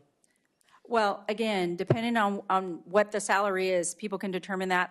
I mean, if I had to take a guess, you're wanting me to say yes or no. It's hard to guess on what people want to spend on their housing, but I do want to help the American worker. I want them to make enough money. I want them to give them the opportunities, and I want to work with Congress on this issue because it is important. This is a sensitive issue. We hear about it all the time. You know that, it's, as I said, the top issue. And I'll say that, when it comes to the lowest median rents that we see in this country right now, it's around $850, $900 a month, which is at around $10,000 a month. And What these I are do in some of know- the states where, again, the minimum wage is $15,000 a year, so talking about 2/3 of their salaries. When it comes to paid leave, I mean, I know a colleague of mine was going to raise this. We were able to move forward on government employees. I wanted to just get a sense, do you believe that all American workers are entitled to paid leave? Again, we don't have a federal paid leave. Should we? Well, that again, I know as a I'm Department just of trying to Labor- get a sense of your vision. I get it. You're not a lawmaker anymore. But, I'm just trying to get a sense of what you're going to be fighting for. What's your vision for the American worker? Well, my vision for the American worker is to achieve the American dream. I understand that, but is a part of the opportunities- American dream paid leave for all workers? Again, I cannot commit to you today that I would say 100% paid leave across the board is something that should be taken up by the federal government, independent of states. State of Oregon, again, they choose to do that respective of their states. I want people to have the opportunities to keep more of their hard-earned dollars. I know the president, again, is in line with the America First agenda to have those freedoms, to keep those hard-earned dollars that they earn, and we want to make the most prosperous opportunities available for them to earn the most based on what they are skilled to do, and offer them the development and the skills that they can to earn that opportunity. I want this more than anything. Yeah, and look, I want it too, and that's why, if confirmed, I want to work with you on this. Absolutely. But I'll just tell you, when I talk to workers back in New Jersey, they say it feels like death from a thousand cuts right now. There's housing, there's health care, there's so many other things. They're working 2 to 3 jobs just to be able to get by. They're not asking for the moon. They're just asking to be able to live a life of dignity and decency. And I hope that we can at least be able to stand up and say that that's what we're going to fight for. I yield back. Thank you, Senator. Senator Kim. Senator Tuberville. Thank you. Good morning. Good morning, Coach. Let's beat a dead horse here. Right to work state, Alabama. My constituents at home want to know that, are you going to try to change our status as right to work? I respect the fact that you are from a right-to-work state, and I respect the fact that you can continue to be a right-to-work state. Thank you. Back when we had the PRO Act, I offered an amendment that would require authorization from employees in order for any kind of dues, fees, or assessments to be used towards a political campaign by the union bosses. It failed. Are you for that? Are you for, how would you handle that? Dues going from a union, paid in a political contribution from employees that are not asked, can we use your money? So you're saying they pay their dues, it's used for a political contribution without their knowledge? Right. Yeah, well, again, that's not something that I think they should be aware of where their dues are going. Yeah, okay. Just asking. Yeah. You voted for the PRO Act. I was just asking. I didn't, Senator, if I could correct the record, I did not vote for the PRO Act. I put my name on this. We did not have a vote on the PRO Act, so I just wanted to correct the record on that. All right. We had this conversation a couple of weeks ago. My constituents want to know, you worked in Planned Parenthood years and years ago. You pro-life or pro-choice? I am supportive of the president's agenda. I have a 100% pro-life voting record in Congress, and I will continue to support the America First agenda, which we know includes life. Good answer. All right. Talk to me about legal immigration. In my state, we have the most engineers in the country, in the state of Alabama, because of NASA and defense contractors and all those things. We're running short on a lot of engineers, high-tech people that are well-trained in our country. For some reason, we're running short because big tech is growing. Where do you stand on legal immigration? Your thoughts? Well, I'm supportive of legal immigration only. I mean, I don't see another way around it. But you're talking about, are you referring to the H-1 visa program? Anything to do with high tech, anything to do with engineers, that, you know, eventually we're going to have to allow more people to come, but not to tear down the structure of young men and women having a chance to make a better living because they spent 4 or 5 years at a university and have to pay their bills. No, I appreciate that so much that you brought this up. You know, certainly we never want to replace the American worker. We want to make sure that we're investing in the American worker and they have the skills needed for the high-tech industry as we see moving forward through a lot of our respective states.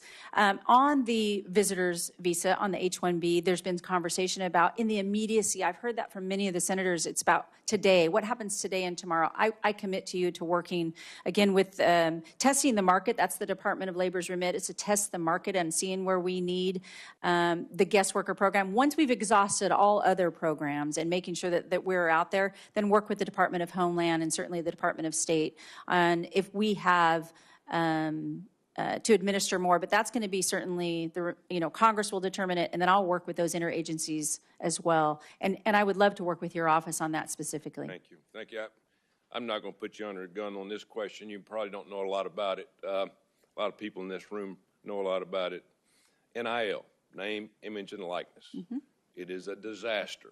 And we're going to have to do something in your tenure to help young men and women understand, the situation that we're in, because we're going to start losing Title IX. We got a young man that just signed an $8 million contract, and he's 20 years old. And it's out of control. So the next time you come, hopefully we can have a hearing on what we call name, image, and likeness. I'm all for kids making money, but it is workforce. It needs to be changed. It needs to be regulated to a point where, all men and women, young men and women, can have a chance to make money. So just to bring that to light, but that will be under your purview in the very near future. Thank you, Mr. Chairman. Thank you, Senator. Thank you. And next would be Senator Blunt, Rochester. Thank you, Mr. Chairman. And I also want to thank you, Congresswoman Chavez-DeRemer, for the opportunity to meet with you ahead of the hearing. I really felt we had a robust conversation about the workforce and how we move forward as a country, and the fact that working people deserve respect, protection, and fair treatment. I want to start by just acknowledging, I know you are following the reports, the over 10,000 federal employees, civil servants who have been fired in recent weeks, including staff at the FAA, the NIH, HHS, the Department of Education, and more. And to me, beyond the harmful impacts that those individuals are feeling and their families are experiencing, it is having ramifications across the country. Everything from our plane safety to biomedical research to measles outbreaks that I just heard on the news earlier today, to the avian flu. All of this, while the cost of eggs are not going down, people are feeling the impact. I'm also concerned, I shared with you, I had the opportunity to serve in Delaware as Secretary of Labor, and so labor is so important to me, but also State Personnel Director. And just from a workforce planning perspective, a lot of this doesn't even make sense. To get rid of some employees that are protecting our national security, our nuclear safety, all of these things, and our health just doesn't make sense. And then there's going to be the ripple effects of where do these folks who are now unemployed get the resources they need to live and survive? How do they deal with the trauma? There will be ripple impacts. And what you said is you want to help the American worker. And I hope that you will consider these individuals as also American workers. My questions, I wanted to talk a little bit about what we discussed in terms of the future of work, which has been one of my top priorities in preparing folks for the jobs of today, but also the jobs of tomorrow. And in Delaware, we have a robust biotech ecosystem involving workforce-focused partners like the Delaware Bioscience Association and the National Institute for Innovation and Manufacturing Biopharmaceuticals at the University of Delaware, also known as NIMBLE. We also have with our students the Delaware Pathways and vocational technical high schools in Delaware, and 2 labor unions. So far, we know we need more workers to grow our economy. Do you have a plan to prepare workers for careers in emerging industries like biotech and AI? Thank you, Senator. I really did appreciate our meeting as well. I know you have the knowledge from a labor department in Delaware and that you ran that, and I hope we work together and you will share with me some of the tips and tricks of the trade, because I don't need to reinvent the wheel in a lot of places. I just need to make sure that we're respecting and honoring your story as well, and for Delawareans. Delawareans. That's right. Good. But this is important, specific to the skill. And I think what we talked about is even more so than high school. We're talking about junior high.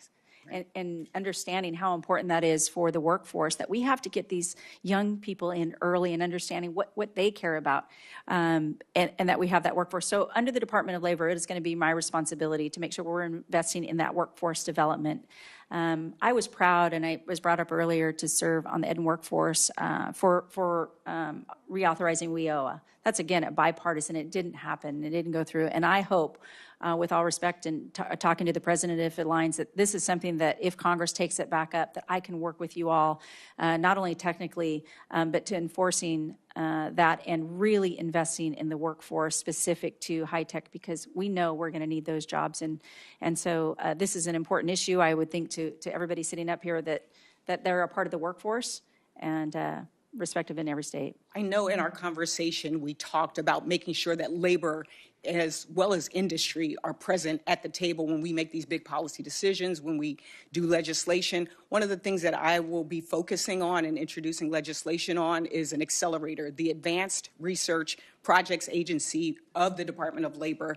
ARPA-L is similar to what we've done for health with ARPA-H, with defense for DARPA, which gave us groundbreaking technologies like the internet and Siri. And so hope to work with you on these as well. And again, let's make sure that we focus on all workers. That includes those folks that are being fired, laid off, and in a lot of trauma. Thank you, and I yield back. Thank you, Senator. Thank you, Senator. Senator Murkowski.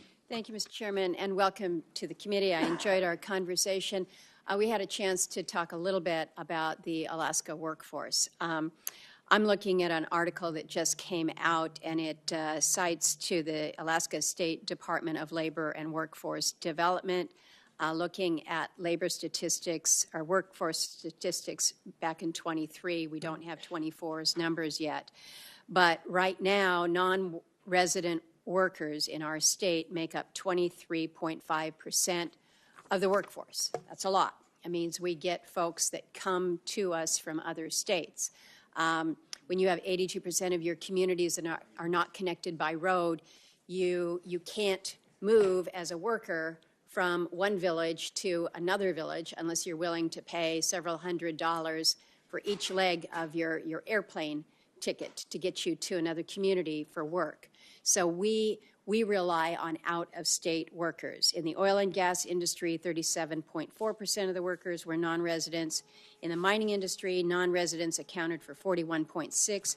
In the seafood processing sector, which is significant, it's one of our largest employment and economic drivers in the state, producing more than $5 billion in economic activity. So this is big for us.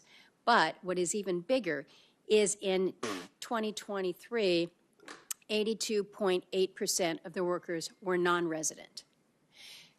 We process our seafood in small coastal communities that, if they have a population at all, it's maybe 500 people that are there. You cannot run a seafood processing industry when you don't have the workers. And so back to the comment that was made earlier about H-2Bs, this is significant for us.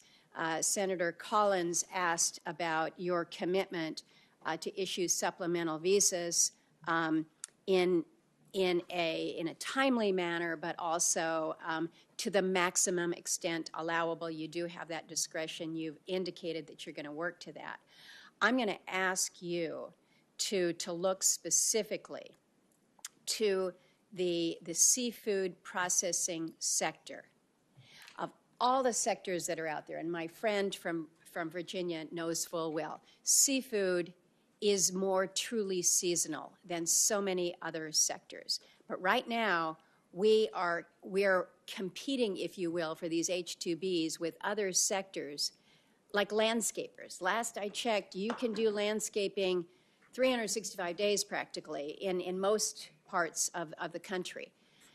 The seafood sector in Alaska, you're looking at an industry during the summer, at least when it comes to salmon, where it is literally an 8 to 10 week season. We are the poster child for seasonal workers. I need to know that you will not only support the H-2B visa program, but commit to working with me on legislation to exempt seafood processors from the H-2B visa caps. This is something that we've been trying to work for years. Basically, we've been stalled out by big labor that is so concerned that we are not offering these jobs to people across the country. You can't get an H-2B visa until you have demonstrated that all the efforts that you have made to seek U.S. workers and that none are coming to you. So we had the conversation in my office. It's important to state it here publicly how significant it is, and I need your assurance that you're going to work with us and work with your partners within Homeland Security as well on this critical issue for us. Yes, ma'am. I will commit to working with you specifically on this issue. Thank you. I appreciate that. A lot of conversation about apprenticeships, so I'm not going to revisit that, although I did just come from a meeting with the head of the Alaska Military Youth Academy, who was talking about the benefits of going from that exceptional program to hand in glove with the Alaska Works training program, so that these young people can see the benefits right then, right there. Maybe I want to be a welder. Maybe I want to be a carpenter.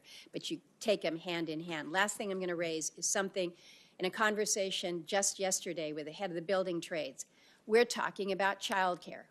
We're talking about childcare because we can talk about a workforce, but if people can't get to the workforce because they can't afford childcare, so I would hope that you're going to prioritize families in the workplace and support incentives for on-site childcare. Yes, ma'am. Thank you. Thank you, Mr. Chairman. Thank you, Senator. Senator Markey. Thank you, Mr. Chairman. Welcome. Since his inauguration, President Trump has waged war on public servants, especially federal workers and their unions. The president violated union contracts, including by firing tens of thousands of federal workers, used his fork in the road proposal to strong-arm federal workers into resigning and waving away their legal rights and illegally attempting to nullify union contracts ratified in December of 2024 and January of 2025. As Secretary of Labor, will you abide by the terms of collective bargaining agreements between the Department of Labor and federal agency staff unions? Thank you, Senator. It was nice to visit with you. I know it's been a few weeks since we had that meeting, so I appreciate you being here today. Certainly, the Department of Labor is outside of the NLRB, where collective bargaining is committed and happening, independent of the Department of Labor.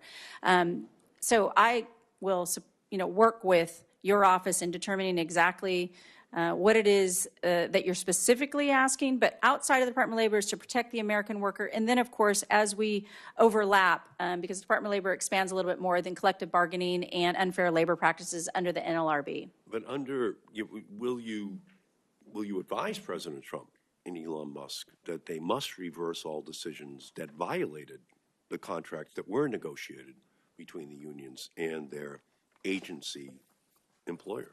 Well, certainly my role, if confirmed, is to advise the president on a full picture, and I will be candid on what that full picture looks like and then work with the White House.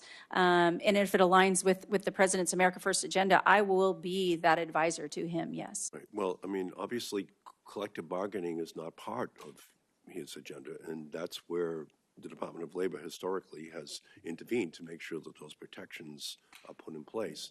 In 2023, during the House Committee on Education and Workforce markup, you said you can't have a strong union without the presence of the NLRB. On January 27th, President Trump illegally fired NLRB board member Gwen Wilcox in direct violation of the National Labor Relations Act. The NLRB now lacks a quorum and cannot enforce laws meant to protect working people from union busting and other illegal behavior by companies. And last night, President Trump signed an executive order stating the previously independent NLRB must now report to him. And the overall effect of this full-on assault is that President Trump has left workers unprotected with no way to exercise their labor rights. So as Secretary of Labor, you will be the President's top advisor on labor issues. If President Trump called you today and asked if he should reinstate Gwen Wilcox, how would you advise him? Well, that's a hypothetical, as you know, and I have not been confirmed. But I respect the president's executive authority to run the executive office as he sees fit. He is the one who was elected president by the American people, and he's honoring the promise he made to the American people. If confirmed, I will work on behalf of the president, but I will present him a clear and candid picture with the facts, and we will consult then together. But it is important from the Department of Labor that I give him that full picture. Yeah, well, unfortunately, according to President Trump, the NLRB is no longer an independent agency. And by signing that executive order to abolish the independence of the NLRB, it puts a lot of pressure on you to make sure that there is a protection for the independence and capacity of that agency. And I appreciate your record of engaging with unions, but workers are under threat at their workplace and in their homes. Greedy corporate executives chip away at their rights, lay them off, got their retirement, all while driving up prices. And the president is letting the richest man on the planet cut public school funding, threatening our children's education and jobs of the largest sector of union workers in the country. He lined his inauguration with billionaires collectively worth over $1 trillion. And since his inauguration, union workers in Massachusetts have already lost many, many jobs. And some of my Republican colleagues are eyeing cuts to programs that help people get food, housing, and health care. So if you're confirmed, and I'm assuming that you will be, I commit to working in support of all workers, and I hope you will work with me to stand up to President Trump when he takes actions that harm American workers. I think it's very important that the Department of Labor and you be the voice for those workers. Thank you, Mr. Chairman. Thank you, Senator. Thank you, Senator Markey, and now Senator Hawley. Thank you, Mr. Chairman. Congresswoman Chavez-DeRemer's, welcome. It's great to see you here. I enjoyed our conversation. It's been, gosh, now a month or more ago, but it's great to see you here. You've taken questions, obviously, from both sides, and I know you've taken a little heat from both sides. You've handled it beautifully. Let me just get a few things straight.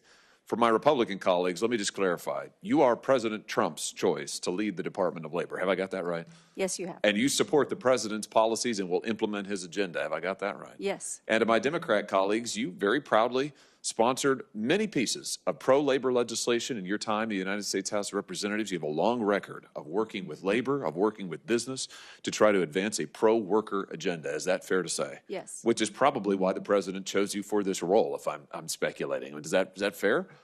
I think your record is really outstanding. Let me ask you about one issue that hasn't gotten a whole lot of airtime today, but I think is so important. That's the significance of immigration when it comes to the American worker. I've got a chart here that I want to show you.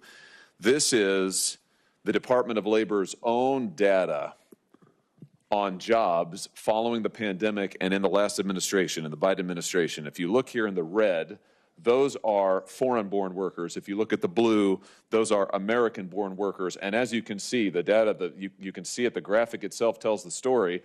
American-born workers, no change in employment, just a return to the norm in the Biden administration. Foreign-born workers, that's where all the jobs go. What's it mean? According to the Department of Labor's own statistics, during the Biden administration, virtually all of the job gains, which were pretty meager, I have to say, but even that, virtually all of them went to foreign-born workers. Now, we know, again, from the Biden administration's own statistics, that about 11 million encounters with illegal immigrants were recorded at the border. During 1 month alone, the Biden administration allowed 370,000 illegal immigrants to cross the border. Many of these people got work permits and started working, competing with American workers and legal residents, many of them union members. And of course, illegal immigrants, not union members, companies don't pay them the same wages. They don't offer them the same protections. Speak to the danger of out-of-control illegal immigration when it comes to wages and benefits for American workers? Thank you, Senator. Very important issue, and one that I know that the President has been very public about, protecting the American worker, and understand that we don't want to displace American workers. I understand some of the senators in the guest visa program on the immediacy of certain industries. But as a whole, we want to make sure that we're always investing in the American worker first, that we want to be one of the strongest economies in the Union and in the world. So we can be on a level to compete with our, maybe our foreign adversaries when we're talking about China. But what's important to the President and important to me and how we align is making sure that we're putting the American worker first and that they have the opportunities to earn and be at those jobs as they see fit, and the Department of Labor to support them in that investment in that those industries. Is it fair to say that a tough border policy that cracks down on illegal immigration, that stops the flow of mass illegal immigration across our border, stops the work permits being given to illegal immigrants, this is pro-worker. This helps American workers maintain their wages and maintain their jobs. Is that fair to say? Yes. Let me ask you about some of the children who came across the border, were trafficked across the border in the last administration. 520,000 of them, to be precise, unaccompanied children trafficked across the border. Hundreds of thousands of them lost and now being exploited by companies like Tyson's Food, for example. Let me just give you an example of bad corporate behavior. Tyson's Food has closed down 2 major plants in my state, the state of Missouri, just in the last year and a half.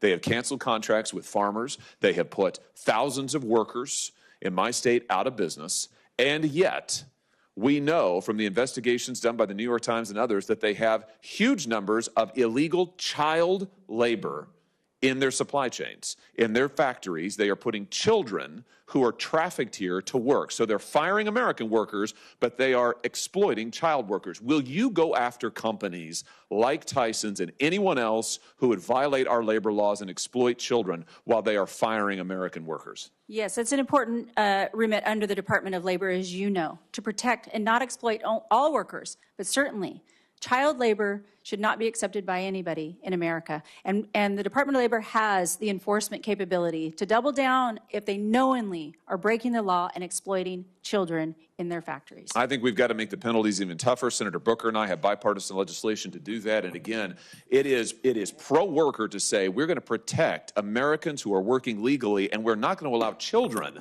to be exploited in this country, or people trafficked into this country to be exploited for the purpose of profits by these mega corporations. Thank you, Senator. Thank you, Senator Hawley. Senator Also Brooks. Thank you. Good morning, Mrs. Chavez-DeRemer. And I want to, first of all, congratulate you and your family on your nomination. And to begin by saying Maryland, the workers that we're talking about today, Maryland has the highest per capita share of federal workers in the country. So the people that we're talking about are my constituents, by and large, and they are reeling from this administration's mass firings. Now, when we had our conversation last week, and I know that it was reinforced today, you assured me that you would abide by the law, that even if encouraged to break the law, you said that you commit to following the law. Is that still the case? Yes. Now, do you believe that a collective bargaining agreement is enforceable under the law? Yes. And if I can ask you, are you aware of the statute which recognizes the right of federal employees to engage in collective bargaining? I don't know the statute number. So It's Title VII of the Civil Service Reform Act, but what I can tell you is that statute, are you aware of that statute or any statute that limits the binding nature of a collective bargaining agreement based on when it was signed? I'm not an attorney, as you know, and so I would like to. But you would be in charge of enforcing the law. So if it is the law, yes, that there is no statute that limits the binding nature of a collective bargaining agreement, then you would enforce that collective bargaining agreement. I will fully and fairly enforce the law. Now, I want to tell you that President Trump has canceled what he has called as lame duck collective bargaining agreements. And I want to ask you whether what statute there is that you believe would give the president the authority to cancel or void approved union contracts certified during a lame duck. I'm not familiar, and I cannot weigh in on any specific statute that you're asking me about. But again, if it is the case, and it is, that there is no statute that allows you to set aside a collective bargaining agreement, there's no time limit, would you enforce that collective bargaining agreement pursuant to the law? Again, Senator, being not familiar specifically, I would certainly want to, discuss this with the solicitors at the Department of Labor if confirmed, just to make sure that I am on the same page without committing to exactly Well, no, but what once you're it's referring to. confirmed for you that it's the law, you have committed that you will enforce the law. I'm committed to always fully and fairly enforce the law, and I will work with the solicitors of the Department of Labor to make sure before I weigh in specifically on this specific that you're talking about. Okay, let me ask you another question. Now, President Trump made some, I would call it troubling and shameful comments after the devastating, fatal plane crash that occurred here in Washington, D.C. I'm sure you're aware of that plane crash. Yes, ma'am. And he blamed, at the time, while the bodies were still in the water, many of them were children, he took that moment to blame the incident on Federal Aviation Administration hiring people with intellectual and mental health disabilities. Again, while the recovery efforts were going, do you agree with the president's comments? Senator, I cannot comment on what the president says or does not say. I support the president in this agenda that he is moving forward with. No. So The for question me is not his agenda. Do I you agree understand. that with the comment that hiring people with intellectual and mental health disabilities was the reason do you agree with the comment that was the cause? I have not had a conversation with the president on this, and I cannot weigh in and speak to that any further. Okay, I want to make you aware that the same hiring language that appeared on the Federal Aviation Administration's website under President Biden are also there during President Trump's first administration as well. So nothing has changed in terms of the hiring practices. But should workers with disabilities be allowed to work Absolutely. at FAA? Okay. Now, in an email that was sent out across the government through OPM, it classified, it used language that, quote, said that their goal was to move from their lower productivity jobs in the public sector to higher productivity jobs in the private sector. Do you agree that public sector jobs are low productivity jobs? Again, No, this is not hypothetical. Unless we determine what those are, it's hard for me to, if just putting it all in one size fits all, it's hard for me to comment on that. No. It's a yes or no. Do you believe that public sector jobs are, quote, low productivity jobs? Is that your opinion? On its face, no. No. Okay. Thank you so much. Yeah, thank All right, you. I yield. Thank you, Senator Russell Brooks, our senator from Kansas, who's a little humbler this week than he was 2 weeks ago. Chairman, I hadn't even thought about that issue for about 3 minutes. But I am serving lunch today to the junior senator from Pennsylvania. And Senator Blunt Richardson notices that you're wearing Philadelphia Eagle colors. So Guilty as charged. Guilty as charged. All right. Well, welcome, Congresswoman. Thank you for being here today. I'm so grateful for President Trump nominating you.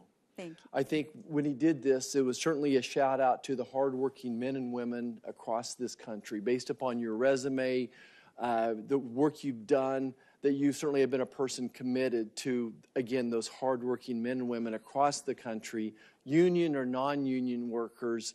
Those are people that President Trump supports, and we want them to be successful. We want you to be successful, and I think you're going to be a great representative at the table. Represent him as we're going forward. I want to talk about workplace development for a second. Though unemployment is relatively low, supposedly, our participation rate isn't as good. And I think there's an opportunity there to get people back in the workforce. And if they don't have the skills, the education to do that, then let's help them out. I see there's so many great opportunities, our community colleges, our technical colleges, the unions, apprenticeships, all those pieces are out there. What can we do, what can you do to help support them and help them be successful? Thank you, Senator Marshall, and I'm sorry that the chairman is being so mean to you in the first few minutes of you being here. But again, it was great meeting with you because we had that conversation about workforce development and workforce investment in our communities and how it can differ oftentimes in a metro area versus a rural area and all of the above. And how you mentioned to me your family in the local community colleges. I took Clackamas Community College right outside in Clackamas County, right from Happy Valley, and how important that was for the community as a whole. And from the Department of Labor, I couldn't, again, be more prideful that I had served on education and workforce on the WIOA reauthorization. And while it didn't make it through, I hope Congress, if the president sees that this is important, that Congress will take this back up for the reinvestment into our young people so that they can be skilled and reskilled in our respective states. I can't wait to come out and visit, and I think I've mentioned to this a couple senators, coming out to all 50 states would be amazing to really learn how the labor laws are affecting your respective states and the investment in the workforce. So I commit to you that I will work hard for the Department of Labor and the agencies within the Department of Labor to make sure that our young people are ready to go in the workforce. And I also know we talked about the average age of a community college entrance is 27 years old. Sometimes people are looking to upskill or get another certificate so they can stay in their communities where they're raising their families, and that's their investment. So I look forward to making this wholeheartedly a pillar of the Department of Labor is workforce investment and development. More flexibility in the Pell Grants would be a step forward. And we worked on that also in workforce and sponsored that bill. We did it for pilots, young pilots, but certainly that was important. What about how can you better work with state agencies? Well, oftentimes the Department of Labor and the federal-state partnership is key and sometimes forgotten. I think one of the areas that we can look together is unemployment insurance was talked about over the last several years, and how we can be a better federal partner, give them the tools that they need, the state partners, in order to develop their workforces and make sure that they have people who are in the workforce who want to stay in the workforce and not pick up and leave. And again, invite people back. So many people have left the workforce, even the search of a job, and we want to make sure that those people are coming back from full force. I want to take a moment and talk about the franchise model again. And I heard the chairman's opening remarks or questions kind of touched on this, but I want to go back there. In my mind, what the franchise model has done is helped many people achieve their American dream of owning their own business and being successful too. That's right. And I think it's been a great opportunity, especially for women, for minorities, for veterans as well. And we have to work on this balance. I want the unions to be successful. I want the franchises to be successful as well. How do we achieve that balance? Any thoughts on where's the win-win opportunity when it comes to that issue? Well, a lot of times the reference is to the gig economy and understand the franchise model as well. And I support that the efforts of, the franchise model as it does allow the flexibility for business owners to determine, do they want to be in business for themselves? Do they want to, work for somebody else? But I think the only change that can be talked about today that will work in all of these is everybody has to have that voice and understanding at the table. One of the reasons the president nominated me, and that it's kind of been mentioned, but it's not always that we're going to agree on both sides, but we're going to be understood, that they will have a voice. That's the difference this time, that I want everybody at that table to have that voice and what is valuable to them and their membership or them and their employees or a business owner when they're struggling. Compliance is important, education of compliance. And then also, that we can protect all American workers. There's a continuum from the first day that we have our first job all the way through retirement. Wherever a worker is or a retiree is on that continuum, they should be respected for the hard work that they've put in. I can tell you, bringing everybody at the table is going to do just that and reinforce the things that we care about in our respective states. Thank you. Thank you, Mr. Chair. And thank you, Representative Chavez-DeRemer's. I enjoyed our conversation last week and appreciate your enthusiasm. I thought I'd start with just a quick answer, a quick question, that if you track the shrinking of the middle class, which we've seen in this country over about the last 60 years, I think it's safe to say, it almost exactly tracks the reductions in unionized labor in terms of as a percentage of the workforce. They track almost perfectly. Do you agree that we want to get more workers in unions as a method to expand the middle class? Is that a worthy goal? Well, I think the goal is the option. If people choose to organize, they should have a free and fair right to organize. And if they choose not to, they should also have that right. But don't we want to have more? Isn't the country better off with more working people getting paid better wages? And really, the only way that generally happens is through union representation. Well, again, supportive of both sides of the table is going to be important. If an employee chooses that they want to be in a union, or they have the right to do so. And the same if they choose not to. It was just mentioned on the other side about, what does it look like for the franchise model or the independent contractor model. So I think the flexibility and the conversation is what's key here. And is there room for both? I believe there is. The president certainly believes there is, because this is the new direction of where oftentimes we've had the extremes arguing. If we keep the American worker first and foremost, we're going to come to the center of that table and I think develop exactly what you're talking about, keeping more of their hard-earned dollars. I appreciate that. And again, the ultimate goal, we want to expand the middle class. I appreciate your small business background as a small business person myself in a past life. I think that will be invaluable. We met last week with some of the leadership from the Cherry Creek School District in South Metro Denver, one of many that has innovative apprenticeship systems they put in place, and they're training teachers, HVAC technicians, engineers, aerospace manufacturers, go down the list, healthcare workers of various sorts. And this is just one of many programs we've got in Colorado. Now, the president's proposed funding freezes are going to prevent us from keeping many of these programs running in our state, and I think taking valuable opportunities away from the kids. How can you, as secretary, assuming you get approved, how can you protect these programs against attempts to unilaterally, and I think in some cases unlawfully, claw back the federal funding from these programs? Well, I think the key here is going to be presenting to the president, again, I mentioned visiting and understanding exactly what's happening in Colorado and all the respective states, and presenting to the president as his advisor what's happening on the ground. That's what he wants to see, a candid, clear, concise picture, so that as we move forward in the America First agenda, that we're going to be supporting the American worker. That is first and foremost in his agenda. We're aligned in that. That's the conversation that we had, is that he wants to support the American worker. And so I will present to him the clear facts from all of the respective states. Okay.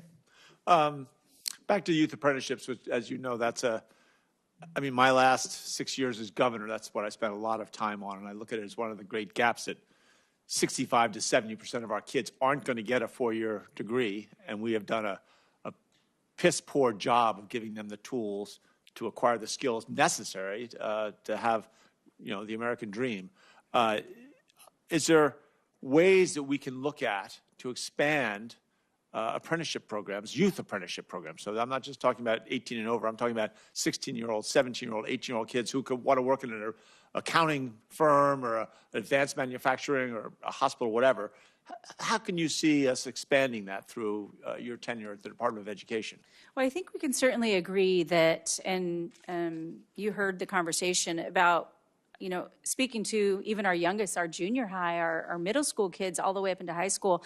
But I would like to work with your office and, as if confirmed, get into the Department of Labor, really expand and explore what can be done. But if I could work with your office specifically on this and get to know it a little bit better, I would like to have that conversation with you. No, I will take that and we'll follow up on that. We'll get you out to Colorado.